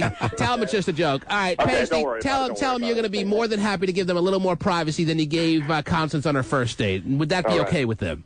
Well, I'm gonna give you guys a little more privacy than we did on the first date, and I'm gonna go make myself scarce here. All right. You'll be back Enjoy. in about 3 to 4 minutes. Be back in 2 and 2. You'll be back in about a half hour or so. About 30 minutes. All right, you back on the straight? Yes, sir. There goes the big door. Yeah. Where's Gay? He's down here on the corner talking to some guys that come up and start. Some fans of Gay. You brought him Signing home. autographs. Are they like fans of his? That looks like it. Mm-hmm. What makes them look like they're fans of his? Wow. Big Red. Hey, Big Red. Jeez. All right, Pasty, is there anyone that looks like she? We're looking for a she. Is sitting out there, maybe at a bus stop, maybe walking from A to B. Is there anyone you could hone in on and give us a description of her? Looking for a female. Because the way we play Shave I Roulette. know there's no. Let me explain for those who are not in the know. Right. We have Pasty describe a woman out and about doing whatever in the streets of Seattle, where we broadcast out of, in case you're in Dayton, Pittsburgh, New York, California, wherever you may be listening. Anchorage, Alaska, who knows? And after he describes this particular woman, we here in the studio have to take wagers as to whether we believe she would have a shaved completely, a landing strip-like, or a forest-like lower extremity region. Right. Listeners get to play too. Oh, goody. That means May Hey, May. needs to pay more attention than ever. Right, May? Yes. Okay. Now, we have any prizes to give away for anyone who was able to nail this? Any listener that we randomly pick? Do we give away in-studio Christmas party tickets for this, Terry? That's an awfully good prize. Mm-hmm. The in-studio Christmas party is such in demand that Terry makes a good point. It may be too good a prize to give to someone who may just have guessed as to what the situation is on any particular woman that Pasty describes. All right, we'll see how hard the... What do you have, a crow in your ear? What is that? The elements, is man. that We're out Gay's here. mating call? What is that? Some kind of tutu just came running up. All of a sudden I heard, caw, caw. What's going on? Yeah, he saw something he liked across the street there. What's that? No, it was a crow, man. What do you think? It was a crow. I don't know. Make sure that she's not a he, too. Well, you never know on Capitol Hill, Yeah, so I just know. go with whoever. Go with the person. Yeah. I'm saying, there are so many dudes up here. All right, Pasty, do you see someone that would qualify as a woman? Qualify. Yes, I do. You do? Yeah. And what is she doing as of this moment? She is standing in line waiting for coffee. Standing in line, waiting for a little cafe au lait to start her day off right. And can you describe... She's not a worker at this coffee place, No, is she she? is not. No. She's just waiting as any old patron would. Correct. Can you describe for us this woman's appearance? This woman is 5'7", dark brown hair pulled back into a ponytail. Terry writes all this down. Yes. Has heavy black sweatshirt and some shorts that are those little long shorts that are almost like pants, so pretty much pants. Cargo shorts type thing? Yes, exactly. It's a very very Seattle look. Based the authority on what's in Seattle. 10 years ago. And it's a woman? Oh boy, extraneous guy saying what's up to Gay. Okay. Approximate age? 27. 27-year-old female wearing a big black sweatshirt and short pant like cargo style. Yes. With black socks. With black socks. What kind of shoes? Sandal, like Birkenstock sandal thing. Really? That's Wow. deal breaker. Yeah, it is. You gotta Changed know. my mind. Those Birkenstocks are hairy every time. Yep. All right. The hair looks like it's been newly showered this morning, or no? No. What's going on around here? Everyone, tell them to stay away. You're in the middle of a very important segment. Okay. Move down the corner here. All right. Definitely a negative. Anything else? Anything else you could add as far as this woman's appearance that may be relevant? At this point, no. Little frumpy looking. All right. Frumpy women need some coffee too, you know. Oh, no doubt, no doubt. All right. can't really see what she's ordering from here, but that's pretty much the physical description. That's the long and short of it. Yes. 5'7", approximate weight, please. Approximate weight, 160. Weight is very important, because anything over 175, you don't even bother shaving anymore. Actually, scratch that, 147. 147 is the approximate weight for this 5'7", coffee-getting, black sweatshirt wearing, Birkenstock flip-flopping woman. We need to move. Oh, she's going. We need to move. We need to move. Okay, I vote that she is not shaved at all. Terry Free. I say strip. Terry says landing strip. Hot shot. Forrest. Forrest for hot shot. Stephen Kilbreth. I say nothing has ever been shaved on that woman. Nothing touched. Let's go to a random listener who wants to play. Who's this? This is Sean. Sean, where you calling from, Sean? From Seattle. Okay, and what is your opinion on this woman? Did you hear the full description? I did hear the full description. What do you vote with? I'm voting with Forrest. Okay, now, Sean, if you're correct, and we actually have to get an answer out of this woman, too, so that's a little bit of a stipulation you'll have to worry about. Right. If you are right, you will be at the in-studio Christmas party. Awesome. All right? Pasty, approach the coffee-getting woman. Don't ask her name. Just make a little small talk and then ask her what her situation is. You have something for me to open with again? Terry, why not some good coffee talk? Sure. Ask her if it's worth the price. I don't know. Anything you could just ease the moment, ease your way in. Is that hot this morning? Sounds good. Did you say strip? What'd you say? I said nothing. It's not untouched. So Forrest. He said bush. Yes. Okay, I'm crossing the street now. 4 Forrest and a strip. We have only one strip from Terry Free. He's the only one with a contrary opinion here. All right, here we go. Birkenstocks. Yeah, that put us over the edge. Excuse me. How you doing this morning? Did you get some coffee there? All right. All right. Where are you off to this morning?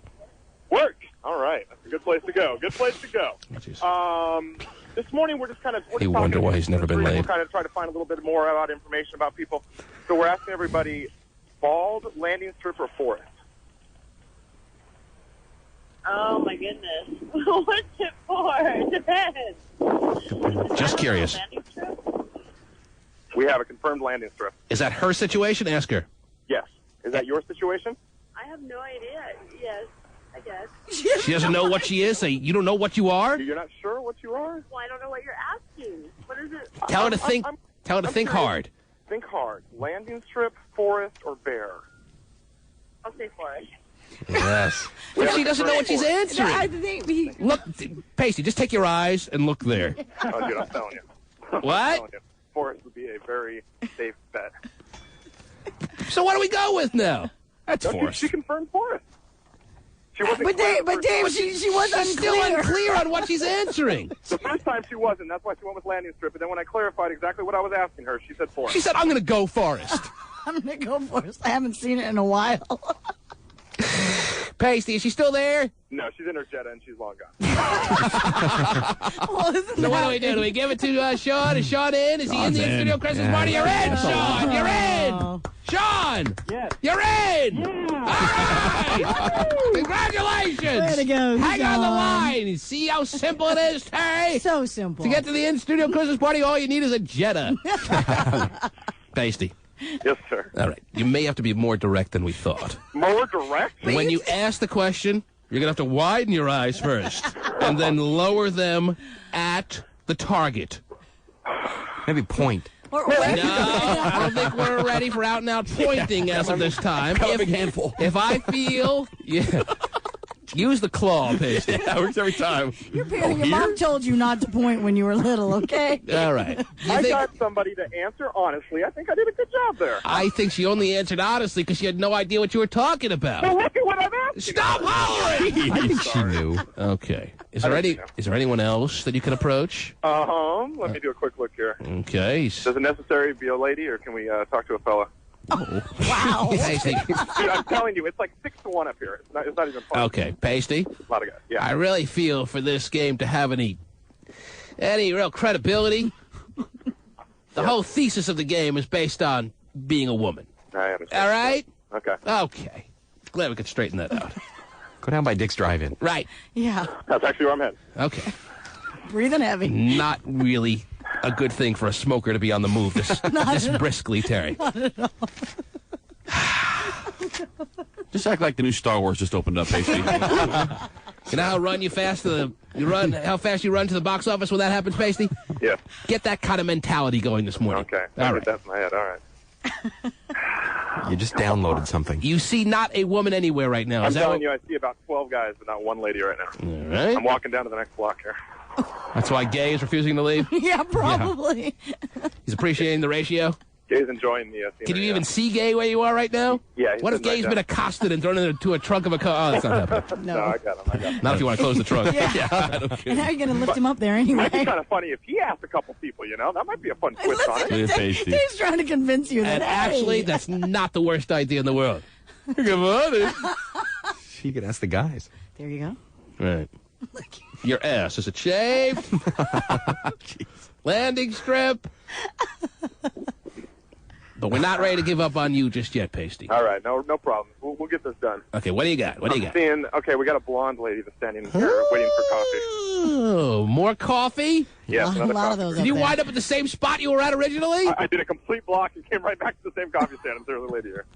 Well, there's a coffee stand every block, so it shouldn't be too difficult. Okay, but this is the same stand. Yes, same And place. she's blonde, and what does she look like? What else besides being blonde? All right, she is blonde. I would say 5'5", about 110 pounds. She has cargo pants on. She has some Was there a sale on cargo pants on Capitol Hill or something? These are like the nicer cargo pants. These look like a Gap pair of So this cargo one is dressed a little bit more high society than the last one. Most definitely. Yeah. Okay. Yeah. You said 5'6", 110? He said 5'5", 110. About 115, Still rather 120 lean. maybe. Okay, and what else can you tell us? Let's see. Shoulder length blonde hair. In style or no? Yes, in style. It's down around her shoulders. She's got a nice black jacket on. Shoes? She has shoes. Looks like a black pair of professional kind of shoes. But she has her own coffee carrier, which means she probably gets coffee every day, so she's not getting the typical cup. A professional woman. You see the little things you can pick up on, Terry? Most professionals wear cargo pants to work. Right. They have Big day at the office. They have the nice new fashionable ones out of, Who wool and knows? such. What Pasty calls cargo pants. You don't know what. Right. Yes. She could be wearing a skirt. Yes. Yeah, right. Go ahead, Pasty. What else? It's got pockets on it. Oh, crap. She's leaving. Come on, we got to do this now. Why does this always happen? What else can you tell us? I'm not ready to do it now. You just follow her. Well, okay. Well, I can't follow her in her car. So What do you want him to do? She's getting in her car? she's already pulling out of the driveway Well, now. then you get in your car. Get in the back seat, dude. Follow her all the way to Eastern Washington if need be. She's That's why gone? this is so hard. Is they get going so quick out here. They're not outside very long. I understand. She's gone. What did she get in? What did she drive away in? She has a teal Stealth. A Dodge Stealth? Yeah. They still make those? I didn't think they did, but it's an older one. So, all right. She's gone. I would have voted landing strip. Forest. I would have too. No way she has a forest. No. She's the bear. Not a bear? How old would you say she was? I'd say 25, 26 maybe. Landing strip. Yeah. If she was 22, I'd say maybe bear. Okay. 22 or below. Possibilities begin that she could be bear. Well, we'll never know, though. She was the only woman. She was my one Go the opposite direction. There's other stuff down the other way. Okay, I'm heading in the opposite direction. Go to the college. May? Yes? Do you have this much difficulty when you play shave roulette? It is difficult. Right! Okay, what are the odds that May has anything but a forest? What am I doing wrong here, guy? I'll still give May a landing strip. May does not have a landing strip. What are you doing there, Pasty? Jeez. Oh, God. I made the mistake of stopping and talking to a gay for a second. What happened? You just see the guy that walked by in the sweatpants. He had a total Woody. Jeez. What? Unnecessary. I'm done. I'm back to work. All right. Why don't we give Pasty a little time? Okay. I cannot believe that there are no women out there, but I guess that is the case. We'll take a break. Maybe we'll play a little later. Maybe we won't. But as this all unfolds, Constance and Tony fall deeper in love, perhaps. Lord only knows at this point. Can't see, man. Constance has, she has on the cargo pants and... All right. The T-Man. I mean, not many girls in contemporary American society today would give their own a word to help a geek like me. Now or not. Pasty. Yes, sir. Have you checked in on the date, see how that's going or no? Haven't even walked over there. Right. Leaving them be. Let them have their privacy. And Gay, where's he at? He's sitting here at the coffee stand across the street with me. All right. Sitting. Why don't you give him the phone for a second? All right. Hello? Gay. Yeah? Seeing that you're actually out of the house this morning and you are literally on the pavement. Yeah, it feels pretty good. Yeah. Why don't you do what the old cliche says to do and hit the pavement, and maybe since you're out, go from establishment to establishment and apply for a job. It's too early. It's too early? For yeah. Who? Me. Unemployment doesn't run out for another month. I'm out. Come on, give me a break. Mm-hmm. Don't be alarmed. That's just fresh air. All right, then I guess you're going to have to play shave roulette, so find a woman. Me? Yes, you. Do you see I'm gonna get my ass kicked. By a woman? No, you won't. Do you see a woman in your It's sights? Broadway. Think about it. Do you see a woman in your sights? No. Don't lie. I'm not lying. Give Pacey the phone. Hold on. Come on. Do you see a woman in your sights, Pasty?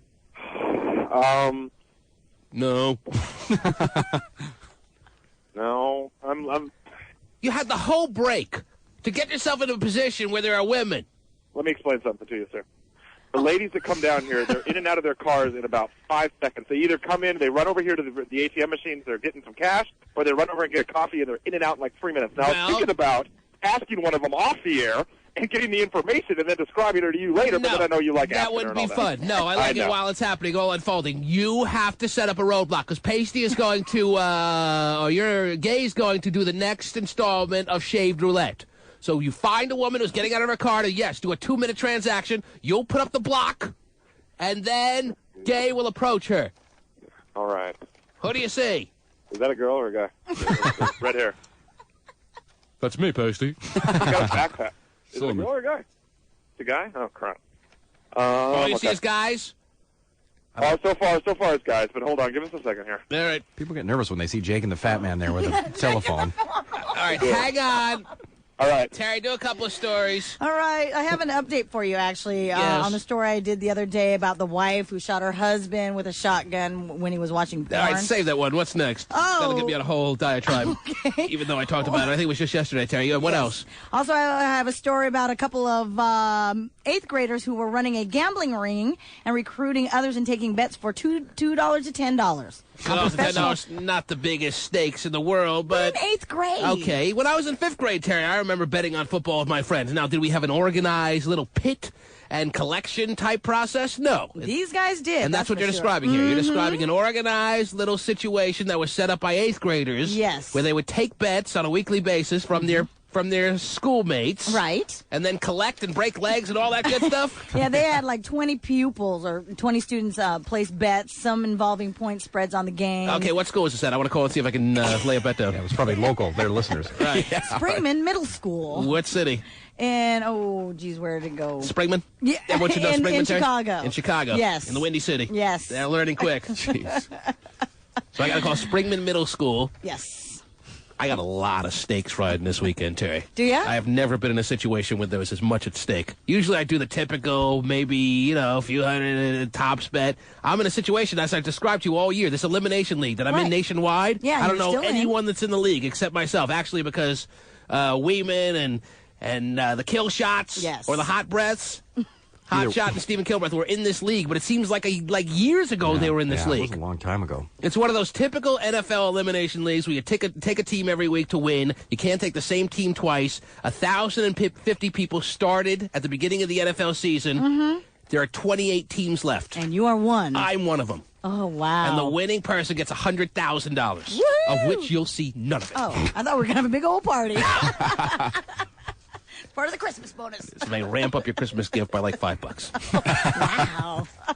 I'm not going to win. I still feel that way. Though. I have a very pessimistic point of view on this, but there's only 3 weeks left in the season. So if there are more than one person left by the end of the season, then you split the money. Mm-hmm. I'm not splitting anything. Oh, it sucks. You're like, no, this is all mine? Right. There should be a tiebreaker. When the Pittsburgh Steelers lost last weekend to the Houston Texans, it knocked a lot of people out again. Yeah, because aren't the Houston Texans a big expansion team? Yeah, And they but weren't expected to do well, right? The Houston Texans have won 4 times this year, and each time they've won, they've knocked a ton of people out of the league. Mm-hmm. I've taken teams against the Texans a number of times this year, but every time I do, it's the right move. And even though your Pittsburgh Steelers lost to your Houston Texans last weekend, does it make me gun-shy? No. I am going to go with the Pittsburgh Steelers this weekend. Wow. All right. At least I think so. Who are they playing?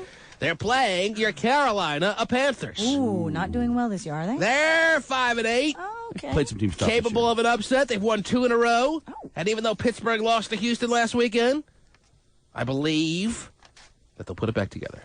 Okay. If they don't, I'm out. What's the big deal? What's $100,000? That's a big deal that it went this long, though. Yeah. It's been fun. It's been killing me. It's been almost too much torture. It's better to be out on September 10th. Because you're not actually rooting for any particular team. It's not like you're a fan of anything. Right. You're just rooting not to lose. Yeah. But it makes it torturous. I want out. It was a good challenge, right? Well, 28 teams left. That's pretty cool. I'm one of them. Mm-hmm. And do I let it ride on the Steelers? I'm thinking I'm letting it ride on the Steelers because we're now on in Pittsburgh, and I feel like this will be really the true T-Man introduction to the city of Pittsburgh. There you go. It's a sign. Yes. To that, or we cut them off immediately on Monday. I don't know. But should I take that as a sign that now, since we're out in Pittsburgh for a month and a half, and with such a lot at stake, with 3 weeks left, I let it all ride on Pittsburgh on the Steelers? Let it all ride on Pittsburgh. They ain't losing 2 in a row. Maybe I'll go to New Orleans. I don't know. Oh, jeez. New Orleans is playing Minnesota. I can take them, too. I haven't taken them. Minnesota played Green Bay tough last week. That's right. Oh, boy. See, Minnesota has too many skilled players for me. It scares me. Randy Moss. Well, but they're on again, off again. I don't trust skinny guys like that. Yeah, why would you? Pasty! That's why I trust Pasty so much. Pasty. Yes, sir. What are you doing? Okay, we're staying at the coffee place, and the lady's just come up to the coffee place. Really? I think it's going to work. Yeah. Give Gay the phone. Give Gay the phone. He's doing this one. All right.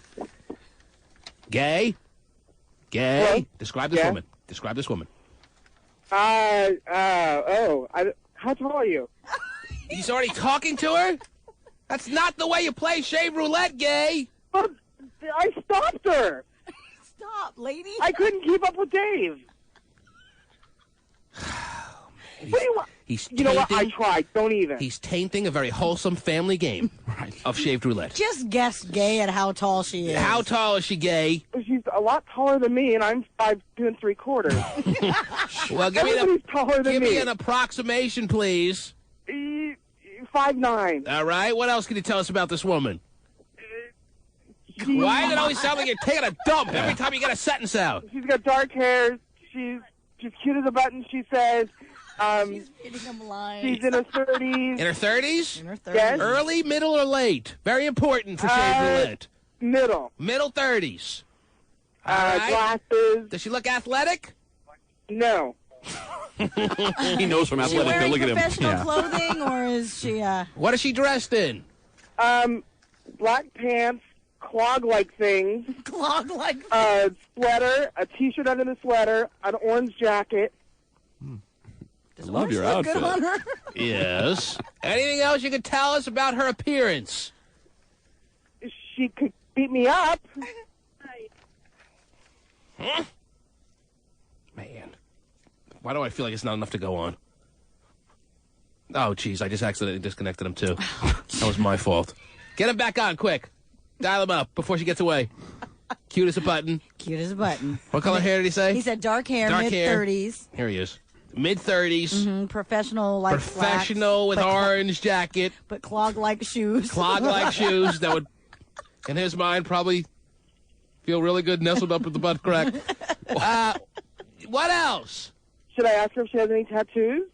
Okay. Since you're in running conversation with her, why not? Do you have any tattoos? What? She has 30 tattoos. 30 tattoos. Ooh. Tell her you'd like to see 29 of them. Can I see 29 of them? I don't want to see no boobs. And no cooch. She said I can. Most gay men, don't they have little problem with seeing a woman's boobs? Gay doesn't like, he's horrified by a woman's boobs. Yeah. All right. Well, no, I think we're ready to play it this time based on the information given.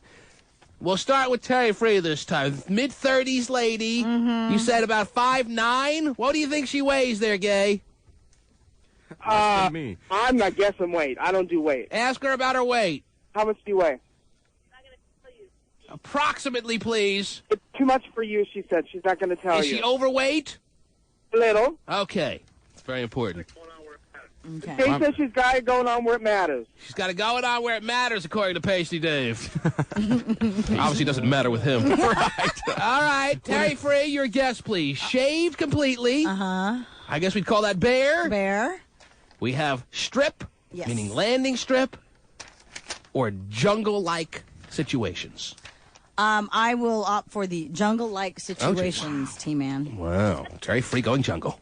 She's going jungle. I'm going jungle. Hot Shot Scott. Well, I've been back and forth on this one, but the tattoos make me think shaved. Shaved completely. Yes. Stephen R. Kilbreth. Wow. This is always tough. I'm going to go with the forest, I guess. And I'm going to say not just shaved, but shaved for the holiday season in the formation of a candy cane. Gay, why don't you ask her at this time if she's a woman who shaved, landing strip, or jungle-like situation? And he's gone. Now he's back. Do we have a listener play, or are we? Oh, yeah, we have to listener play. That's right. Forget my own game. What about May? Yeah, what about May? May? She's the forest. Okay, hang on. Let's see what listener we would like to take. You're on the air. Hello. Hello? Who's this? This is Eugene. Yeah, right. Where are you calling from, Eugene? From Yakima. Yakima. Now, Yakima. does that mean you would not like to play for the in-studio Christmas party tickets? What do you want to play for? You tell me. You got, like... Go fish. What do you got? What do we got? We'll find something good for you. Why don't you just trust us on that? Okay. Okay, do you want to go shaved? Do you want to go landing strip or jungle-like situations? It's shaved. Shaved. He's going completely shaved. At this time, gay phone operator, you there? Yes. Ask her what her situation is. Are you shaved? Do you have a landing strip? Are you a forest? She's shaved. Oh! I would like proof on this one. Do you really want her to come on down here and Tell her you're a gay man, and there's nothing wrong with her taking you behind some little building in an alley and showing you. Just don't let the police see you. And we'll offer her cash if she does so. Tell her that's legal. Do I get something for it? It's not illegal. We're not doing any sex act. We're just checking it out. It's not Vegas. I man. want verification on this one. I don't believe her. I really don't believe her. She'll come down. It's 5 minutes away. He doesn't believe you, and he wants to know I'm a gay man. There's nothing that could happen. Oh, geez. Would you be willing to take me behind somewhere and prove it? She said no. There's money involved. I'll offer her cash. And she said she's a dyke. She doesn't have anything to hide. Oh, okay. All right, never mind then. That makes sense. Okay, we're in. Do dykes shave? What? Do dykes shave? Do all dykes shave? No. Okay, but she's shaved. We should But take a she's word for shaved. it. Yes. I All would right. take a word for it. All right, whatever. There you go. Very, very good. Tell her That thank means you. our friend in Yakima has won a fine prize. Way to go. Woo. Are you there, sir? Yes. You've won a fine prize. All right. Fine Way to go, Eugene. prize. Thank you, Terry. Wow. Yes. Eugene's a winner. What was that, Gay? Not really. Yay, Eugene. Yes. Oh, boy. Yeah, it's a game save of the nation. The game captured the hearts of America, don't you know? It's Shave Roulette! Dykes need not apply. We'll check in on the latest between Constance the Bachelor and her The Bitchler. date, Tony. Starring The Bitchler. Yeah, we know it by now. In a couple of minutes.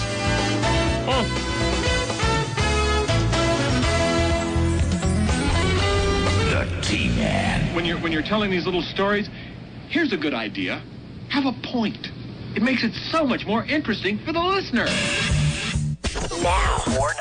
May? She's still there. Your husband make your skin crawl? No. Okay. May, Yes. you are less than... Oh, jeez. What's that? You still there? Okay, good. I am. You're less than an hour away. Why does it feel like you're talking to us on a door intercom or something like that? No. No. You're less than an hour away from being at the in-studio Christmas party. Yeah. Because you've been holding on all morning long as we instructed you to do. Yes, sir. Yes. Yes, sir. And who would you bring if you won? That's the best-looking girl. What'd you say? Best-looking girl. Best-looking girl. Good answer. All my friends. It's a great answer.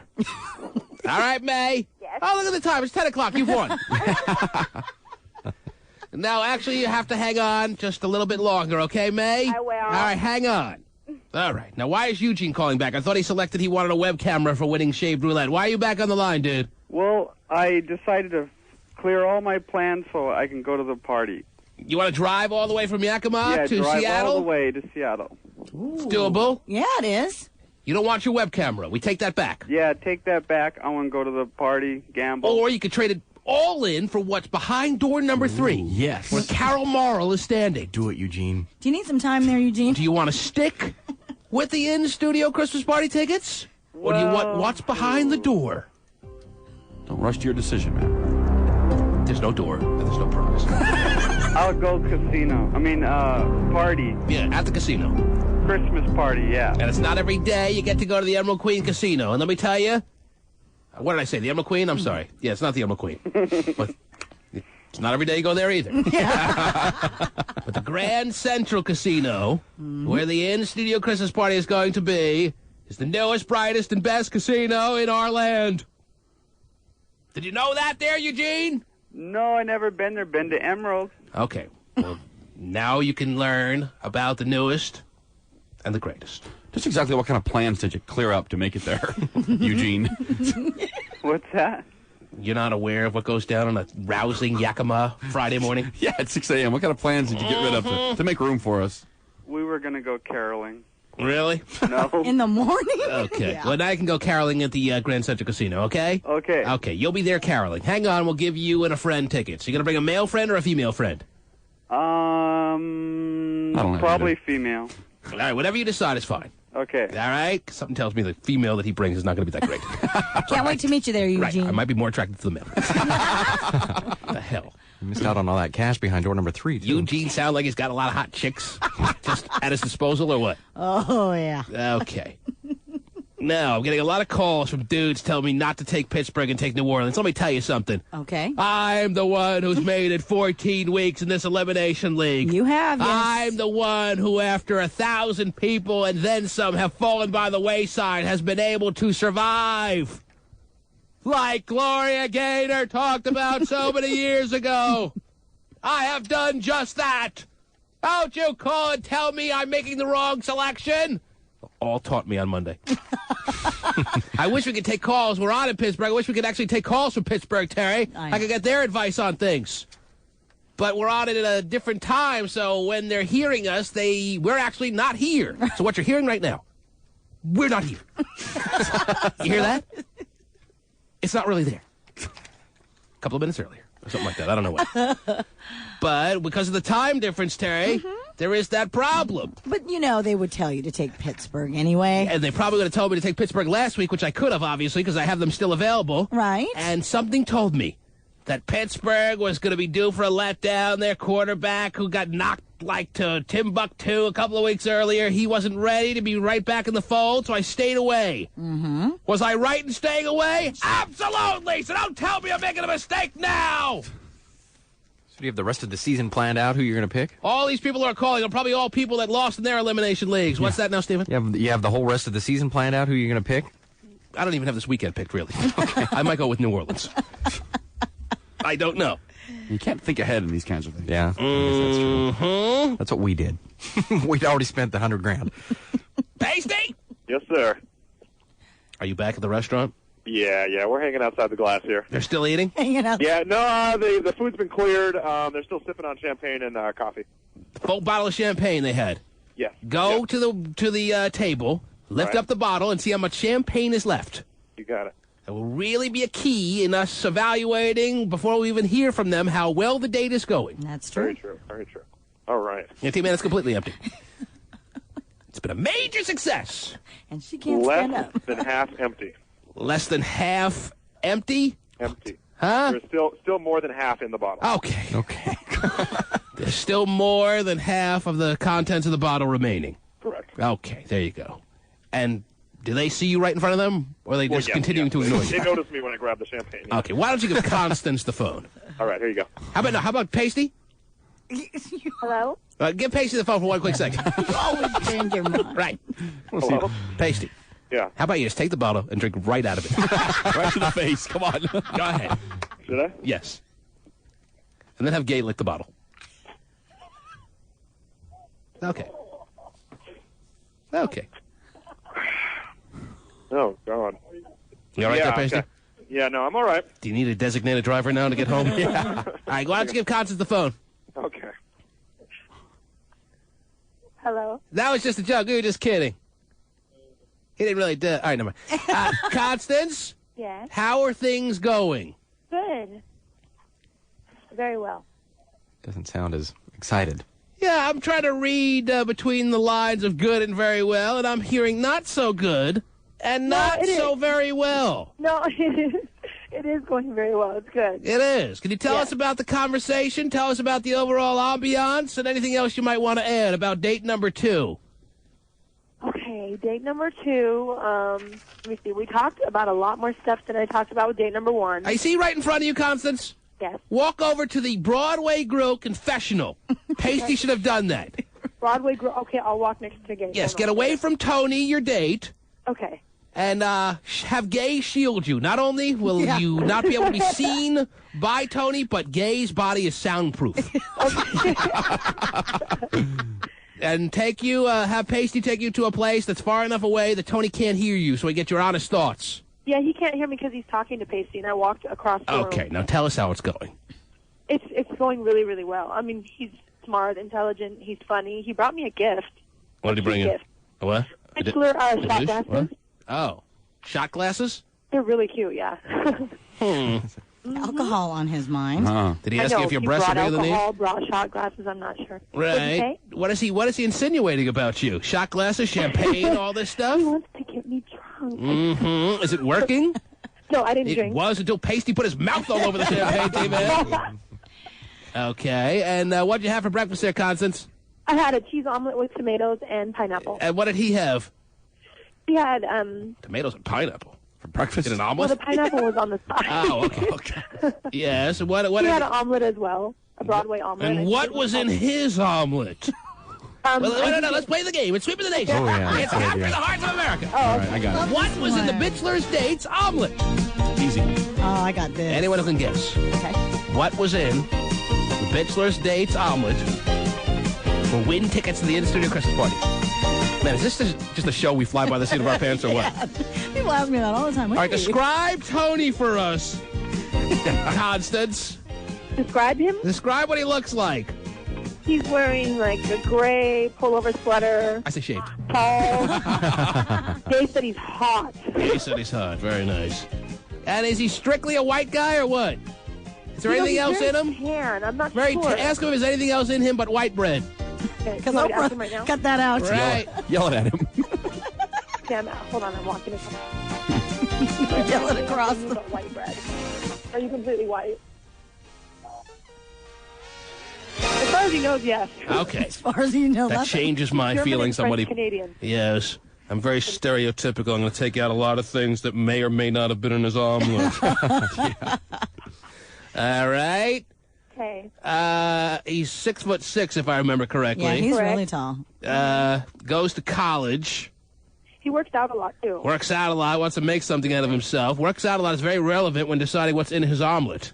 Right. Okay, we're playing What's in Tony's Omelet. What's in Tony's Omelet? Stephen And I Kilbreth. have the menu in front of me, so I know word for word what was in it. Thank you, Constance. way to It's go, really good that you're picking up on this game so quickly.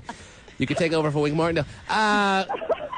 Yes, Stephen Kilbreth, what's in Tony's? Well, Tony, should we have him tell us how many different items were in his omelet, and then we guess what it is? Yeah, that would be good. Ask Tony by number how many things were in his omelet. Not counting eggs. And tell him it's not you coming on to him. It's just a legitimate question. How many things were in your omelet? How many different things? By number. There were 6 different things. Six and a half. Wow. Oh, boy, I got to add There were something. 6 different things? Yes. Oh, jeez, that makes it so tough. All right. Stephen Kilbreth. We're counting. We're writing everything. I don't even know what else to put in there. I got candle wax now. Gay phone operator's fingernail. Okay, I'll try. Mm-hmm. Ready? Yeah, now it's so much tougher. I don't even want to play anymore. Oh, come Ham, cheese, on. mushrooms, onions, peppers, tomatoes. Oh, jeez. Ham, cheese, mushrooms, onions, peppers, tomatoes. All right, Terry Free. I say what Steven said. Mushroom, cheese, tomato, ham, onions, pepper. That's what So it's the Steven same said. thing. Oh, you said mushroom? I didn't think you said mushroom. Yeah. Oh, wow. Okay. You must be smoking them, Terry. Hot shot? Just a different order. Bacon, cheese, tomatoes, onions, green peppers. That's 5. Sausage. Bacon and sausage? Wow. We're not asking what Gay would put in his omelet. All right, and let's take a quick listener vote on what's in Tony's omelet. Well, they have to get 5 for 5? You there? 6 Or 6 for 6? Hello? You get the mushrooms too, Steven? Oh, jeez. All right, well, let me clear a couple lines here because people were holding for other things. All right, you're on the air. Hello? Hey, I want to guess what's in the omelet. Yes. Who's this? We're so excited. This is Dustin. What's your name? Dustin. Dustin. Yeah. Oh, jeez. All right, yeah, thanks, Dustin. I'm sorry the connection went bad. Terry, we filled our quota for the morning, if you know what I mean. Yes. All right. I got you. You're on the air. Hello? Yes, who's this? This is Robert. Robert! Where you calling from, Robert? Burbank, Washington. Probably more gay than the last guy. What's in Tony's omelet? Well, we're going to say some cheese. Okay. Yes, Robert. We're going to say some onions, Fine. some ham, Fine. some mushrooms. Great. And let's go with a little onion. Terrific. You said that onions twice. twice. Thanks, thanks for playing, Robert. You lose. Double onions. That's still only 5. What if he says double onions? Yeah. You're on the air. Hello? Hello? Yeah, who's this? Soka. Huh? Soka. Soka? Yeah. You know, like Imagine Isoka did it? Yeah. Where are you calling from, Soka? Seattle. Can you turn down your radio? Soka? Yeah. What's in Tony's omelet? Cheese. Bacon. I don't know. Oh, you don't know. Milk? Milk? Milk? Yeah, all right. Piano? That cooks well. All right, we'll go to the next caller. How about that? Somebody out there is going to have a real strong opinion on this. Yes. You're on the air. Yes, hi. Yes, I want who's to this? guess what's in the omelet. Okay, say, I would like to guess what's in Tony's omelet, Mr. T-Man, sir. Mr. T-Man, sir. Oh, wise, wonderful one. I would love to guess what is in Tony's And omelet. who is this lovely lady on the phone that I speak This to? is Karen from Bremerton. Karen from Bremerton. Hi, Stephen. What's in Karen. What's in Tony's omelet, Karen? Some sauteed mushrooms Ooh. and Swiss cheese. Well, I got the sense you're drooling right now. Okay, go ahead. Swiss cheese, onions, or mushroom. What was it? Sauteed mushrooms Yes. and Swiss cheese. Well, there's 6 items. What are the other 4? Ooh. He does not have onions. He has avocados. Uh-huh. And There's no chance of finding out. oh, stop it. Go ahead. And Go ahead. some bacon. Bacon. And sour cream. Sour cream. We're up to 5. Salsa. One more. What? Salsa. Salsa.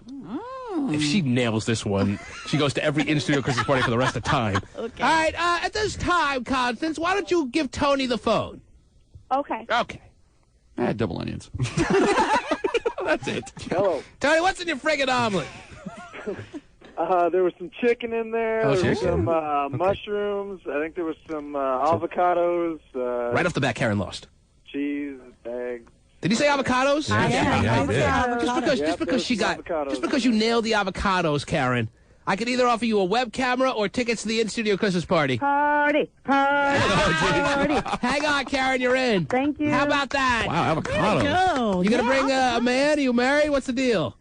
I don't want to tell you because you'll take away my ticket. I will not take away your tickets. You won them rightfully by saying avocados. Baby, I'm a lesbian from Bremerton. All right, you're out. Oh. I'm playing. You can come with your lesbian self. Hang on, okay? Thank you. Take care. She's nice. I met her at the Storm games. Oh, you did? Yeah. What a shock. No, she won. Yeah. You met her at a WNBA game? What a weird place to meet a lesbian. Yeah, right.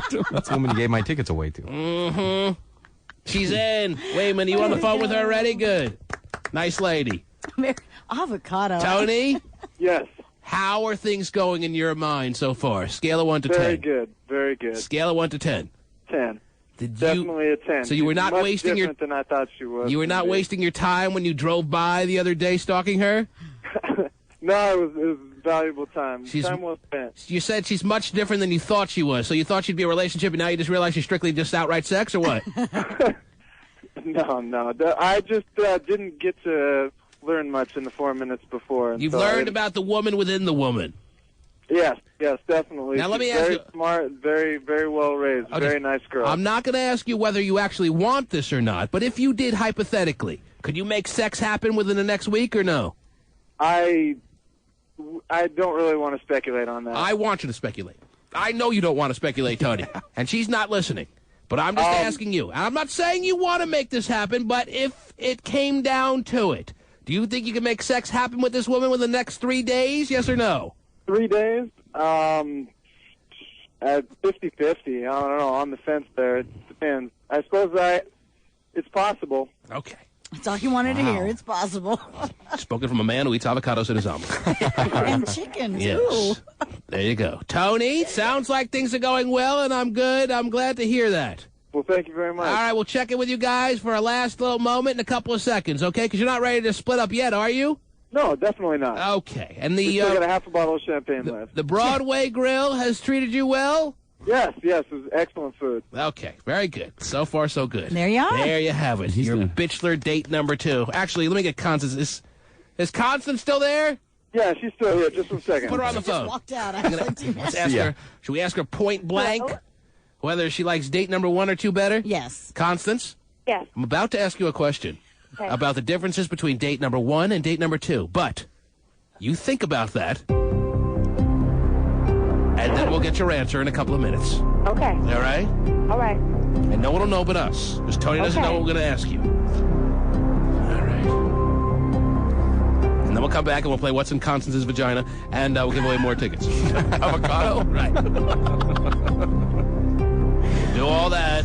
Double onions. Couple of seconds. T-Man. Why do you shamelessly waste my time like this? I don't know. Prosecutors are gathering new evidence against Michael Jackson in a rather bizarre turn of events. Oh, geez. New Jersey prosecutors have taken... When is there not a rather bizarre turn of events when you're talking about Michael Jackson? I don't know. Do you even have to mention that? Doesn't that go without saying? It pretty much In does. a rather bizarre turn of events, this just in on the Michael story.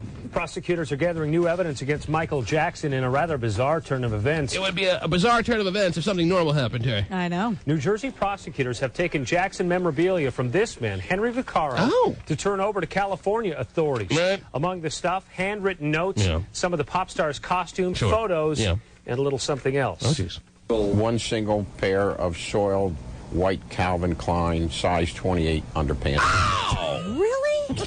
Size 28 is why I said the O, Terry. What grown-up wears a size 28 waist underwear? Jeez. All right. Besides one person.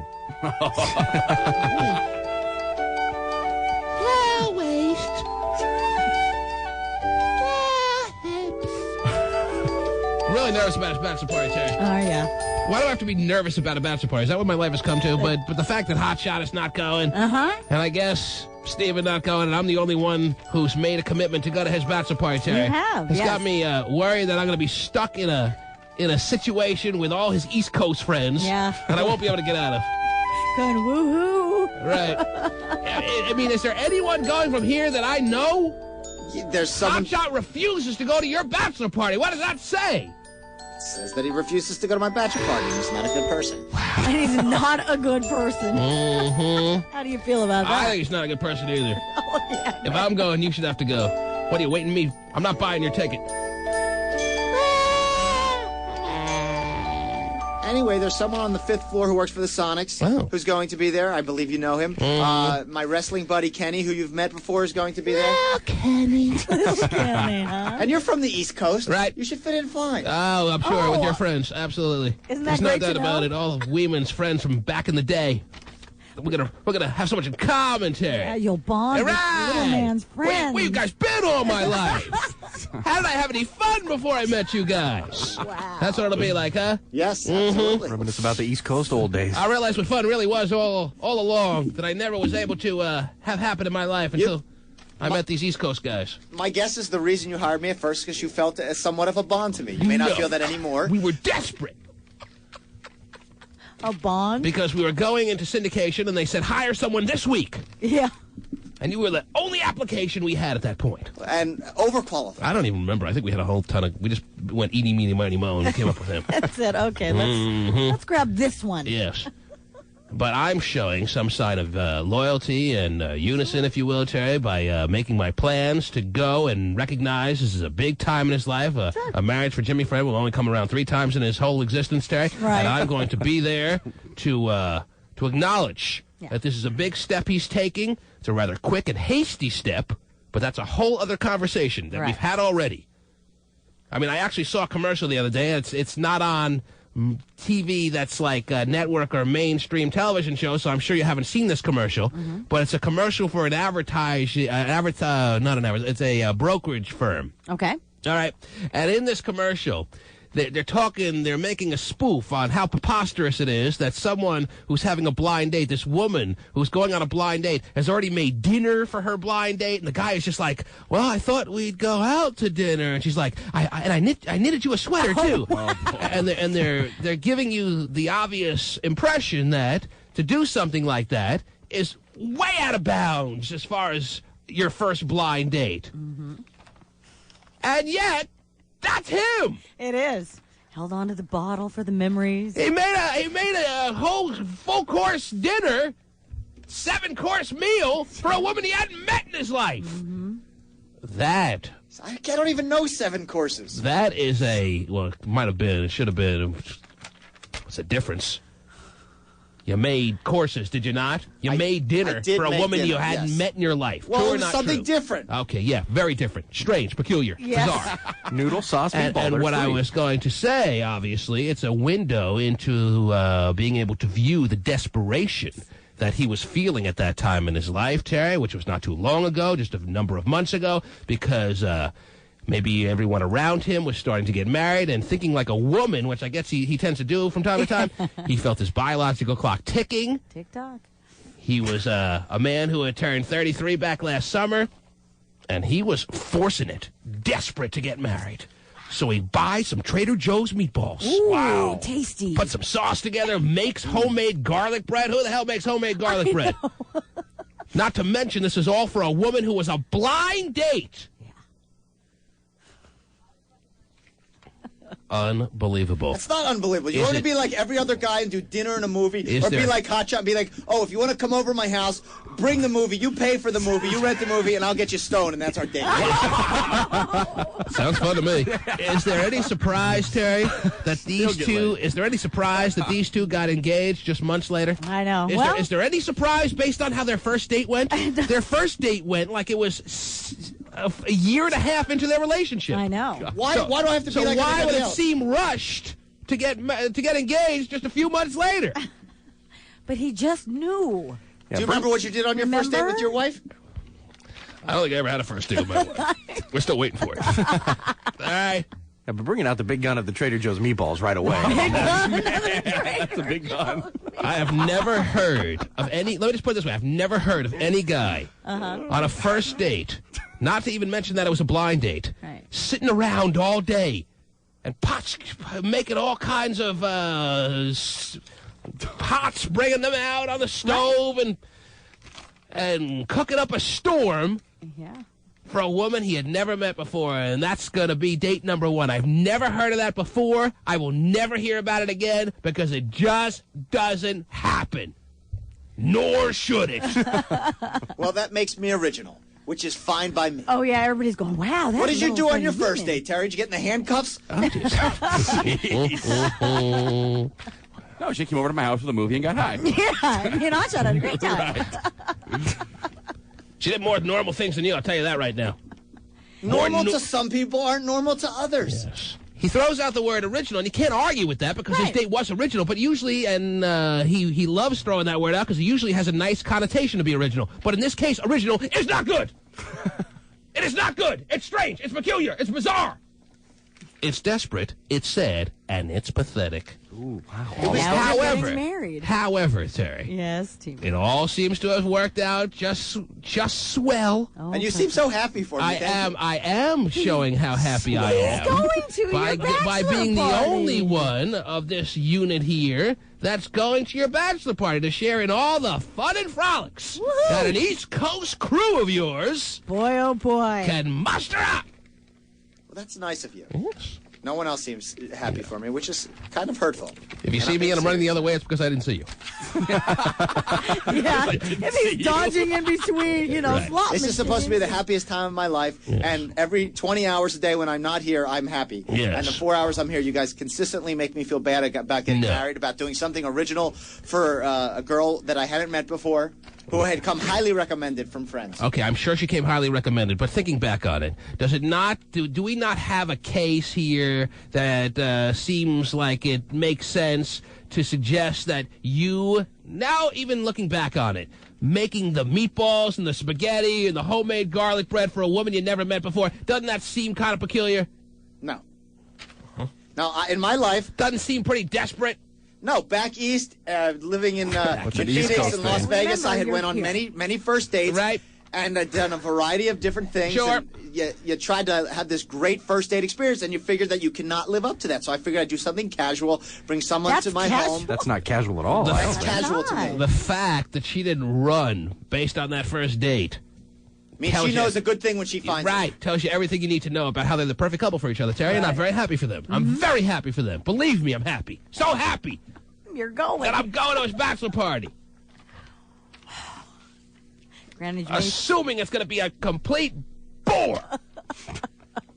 Better not be boring, I'll tell you that right now. All that matters is if I enjoy it. Okay. Oh. I agree. Which is why it's probably best I stay away, right? If that's the way you feel, that's the way you feel. I would completely understand at this point. No one else. Pasty was invited. He's not going either. Steven didn't even cross his mind. Hotshot just doing it to be a dick. But Steven... But the fact that I'm going kind of shocks you a little bit, doesn't it? It does. Yes. It does. It shows, like I said, that you were raised the right way. You know the difference between right and wrong. You were raised the right way. Right. It's all about how you were raised. Right. I can't believe I was raised the right way without Pidgey and Saul there to guide me there. How did it's statements like that that make you never want to do anything. Right. Yeah. That's... My mom was happy to know that I wasn't raised the right way. Yeah. Okay. And the fact that you bought the little glasses and fake nose and mustache that you're going to wear the whole time while you're down there really says a lot. I saw you buying that yesterday. Well, I got to do something to liven up this big shindig of his. Little Sherlock Holmes hat on. Nope, not me. Oh, man. I can't tell if I'm dreading it or looking forward to it, Terry. I mean, it is Vegas, and you know how I love Vegas, I know, so how bad can it be? It couldn't be too bad. I mean, you always, like you say, you can always stay at the craps table That's right. or Worst whatever. comes to worst. Right. It's roll the bones time, right? Sure, why not? All of a sudden, Weeman comes chasing after me in the casino with his bathrobe. Hey, T-Man, we got another stripper coming in. Come on. Oh, jeez. No, I'm sure his friends... hanging to the floor. Right. Tripping over it. Child-sized one. No, his friends and him, I'm sure, actually, will be pretty wild, I'm imagining, right? I would like to think so. Yeah, We're a fun group of people. All right. I miss them immensely. We're a fun group of people. Yes, especially spending day-to-day with us. You miss them immensely, right? Yeah. Yes, You don't miss your friends from high school and Not college? Hotshot still wears gay shirts with all his friends' names on them. Oh, you love to bring that up. Yeah, all my friends' names on them. Hey, Mike, John, Rob, Todd. But he still does stuff with them, too, don't you? Terry, what were you telling us? Were you telling us a story? Was it something that you were... I'm getting ready to tell you a story. What were we talking about? Oh, we talking about Michael Jackson's soiled underwear. That's how we got into this. Yeah. Underwear. because they're a size 28. Right. And I guess the size 28 underwear got me thinking about Jimmy Fred, Right. and that got me thinking about how this bachelor party is just a week and a half away. Yeah. And you're preparing for a disaster. Well, I don't know what I'm preparing for, Terry. Okay. I just wish, like I had a partner in crime to go down there with. But you don't. I know. You're solo. Which is fine. I mean, I lived in Vegas alone. True. Knowing nobody. Yeah, so but it's a different ballgame. If I could do that for 6 months of my life, then I can do this for 3-4 days. 3 days, right? 3, please? All right. How about one? To turn over to California authorities. Among the stuff, handwritten notes, some of the pop stars' costumes, photos, and a little something else. One single pair of soiled white Calvin Klein, size 28 underpants. I hope this is not the guy who it was in possession of, because isn't this the perfect sounding voice for a guy who held on to the Michael Jackson underwear memorabilia? Yeah. One single pair of soiled white Calvin Klein, size 28 underpants, just thrown in the corner. Prosecutors now hope that underwear may have some DNA evidence to help their molestation case against Jackson. Yes. If you're wondering why Vaccaro had that stuff, yes, he won it during a legal dispute over a failed business venture between him and the Jackson family back in 1999. Well, he must have had a ton coming to him if he was able to secure the soiled underwear as part of the breaking down of the lawsuit situation. He won it. I don't need any money, but I'll take that. You were kind of screwed over in the Michael Jackson business venture, so here's a pair of his soiled underwear for you to enjoy. Have a great day. Yes. And show them. Let me tell you, he made out like a bandit. That's a good gift to give someone. He tried to sell it on eBay, but no one believed he had a pair of Michael Jackson soiled underwear. So what is it worth? I do too, by the way, balled up in the corner. Yeah, no kidding. Jeez. Kept it all these years. Well, it was just... Has anyone seen that commercial where the dude comes in the front door and she's like, I made you lasagna because I know I made it with soy because I know you're lactose intolerant. Oh, my gosh. Yeah, you seen that, Stephen? I have, yeah. I always think of Jimmy Fred when I see that commercial. Scary. The whole point of that commercial is how that is the most outrageous thing to do as far as just being completely unnecessary for a first date that's a blind date. You just obviously wouldn't do something like that. Doesn't she already have plans when they're going to meet the parents and all that kind of stuff? That's right. Oh, my God. And I'm sure after date number one, Jimmy Fred had this blind date of his call Pidgey and Saul. Right. Oh, you talk to her. Because if Pidgey doesn't like you, we have to end this relationship right here. No more meatballs. Pidgey and Saul knew it was getting serious. Does Pidgey like Diana? Yes. They get along well? Yes, they do. They've met before? They have. I would never... Why do you have to talk? They have. I would never propose to someone without them meeting Pidgey. How to get the parental approval. Why is that set? That is just unnecessary. You're so wrong on this. You're bringing someone into your family without actually meeting your family? And what if Pidgey said she's completely wrong for you, Jimmy Fred? And she would have been out. She would have been out. Really? Even if you loved her? Yeah, what if you love her? You're the one marrying her. You love her, and everything is going perfect in the 2 months you've been going out, and you're thinking about getting engaged, and Pidgey says, oh, I pick up on things, Jimmy Fred, that you're not picking up on, and I think you better end this relationship here and now. See you later. What if she said I'm not even picking up on anything? I just don't like her. That is just I don't like the way she looks. Well, Pidgey, all she cares about is me being happy, and she knows I was happy. So Diana should know right now, especially if she's listening, that if she didn't get the approval of Pidgey, that you wouldn't be engaged right now. If my family didn't feel comfortable around her, no, why would I want to put myself in that type of situation? But how often are you with your family? The weirdest guy I know. Steven, you just got past as the weirdest. You guys are so wrong. Jimmy Every Fred is one now of the you, the weirdest guy people I know. you date, have met your family before you propose to them. That's right. They met him, but if my family didn't like him, I figured they'd learn to like her. Well, they did like her, so you didn't have to deal with it. So you're giving me a hypothetical. But I've gone out with women that my family didn't like. Didn't stop me. Well, maybe you were in a phase. I was in a phase. It must be what it was. He knows. I'm sure there's plenty of people, seriously, who have actually gone a step further, not only gone out, but actually married the woman. And then ended up divorced, just like you, Terry, at age 21. Not necessarily. So the reason the divorce rate is so high is because children don't listen to their parents' opinions on the person they're going to marry. They try to rebel. They try to do things to piss their parents off. Oh, that's what it's all about. They do things to piss their parents off. He's never been littler as a Freddie Wee. Okay. That right now.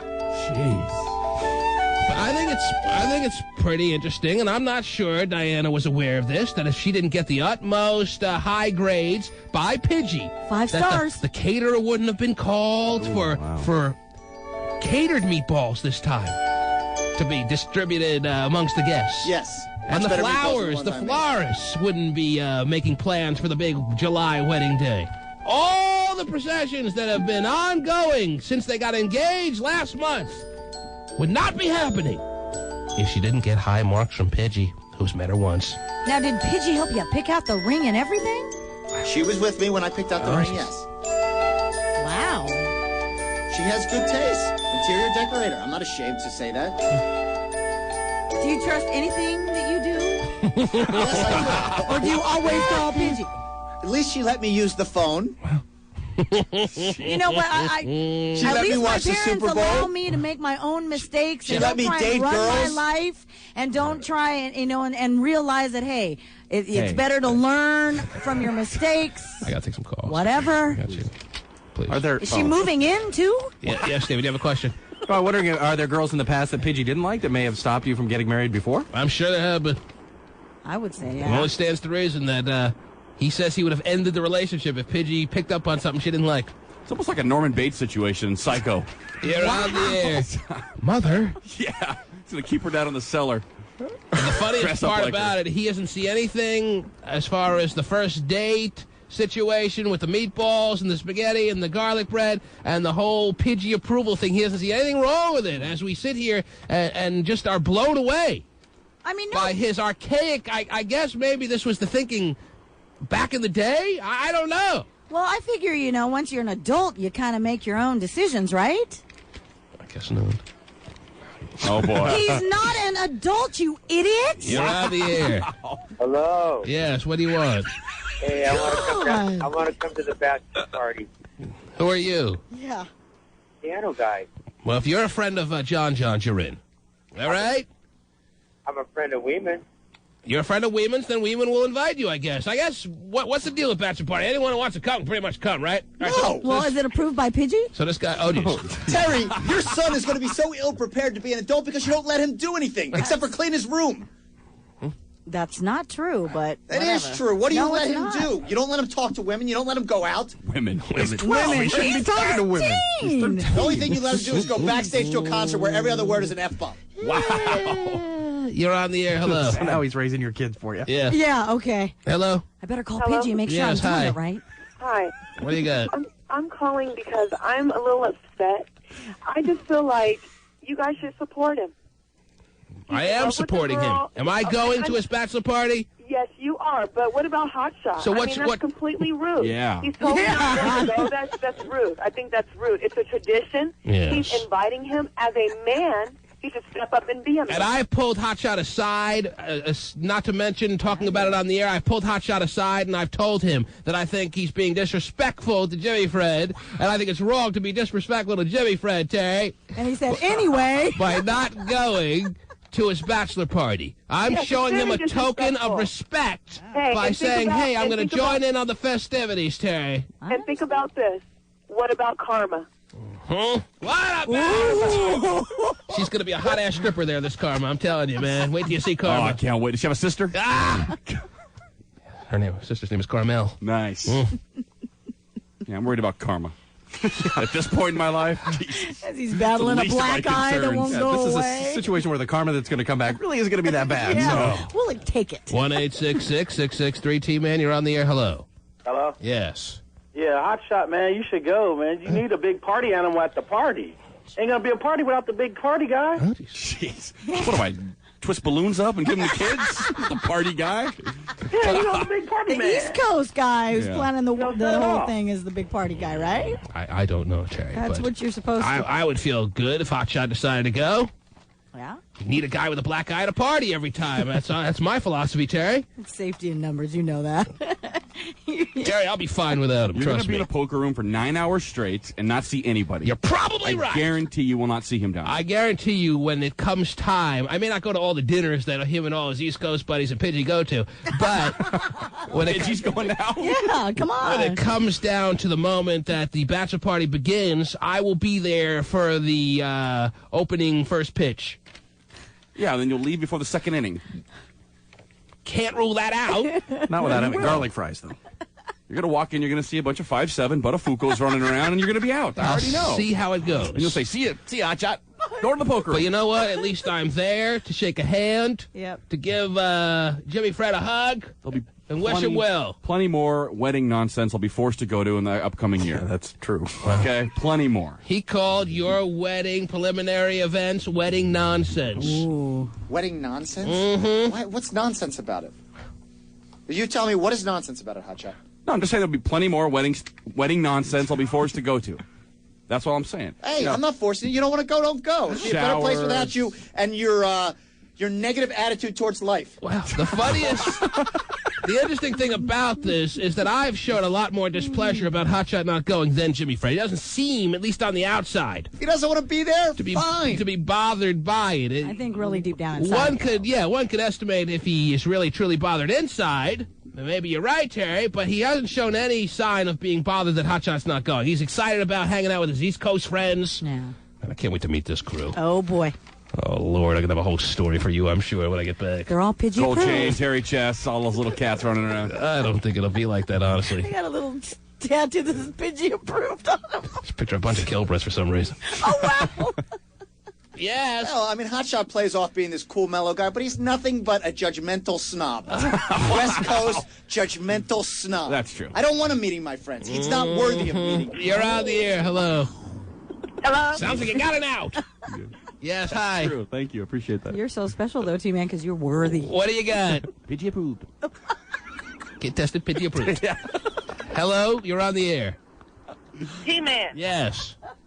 I don't understand why everyone is so hard on the women. Huh? What is this whole idea about, Pidgey not being able to approve and he needs to be a man and an adult? Hey, let me tell you, it is really a nice thing if your parents do kind of get along with the woman you're going to marry, you are married to. Don't get me wrong, everyone's going to realize that that's the case. But this... determined statement that if Pidgey didn't like her, it would never have even been a thought to... Okay, look at all of the times when our parents did try to tell us something and we went against them, and look how screwed up, the mistakes we've made.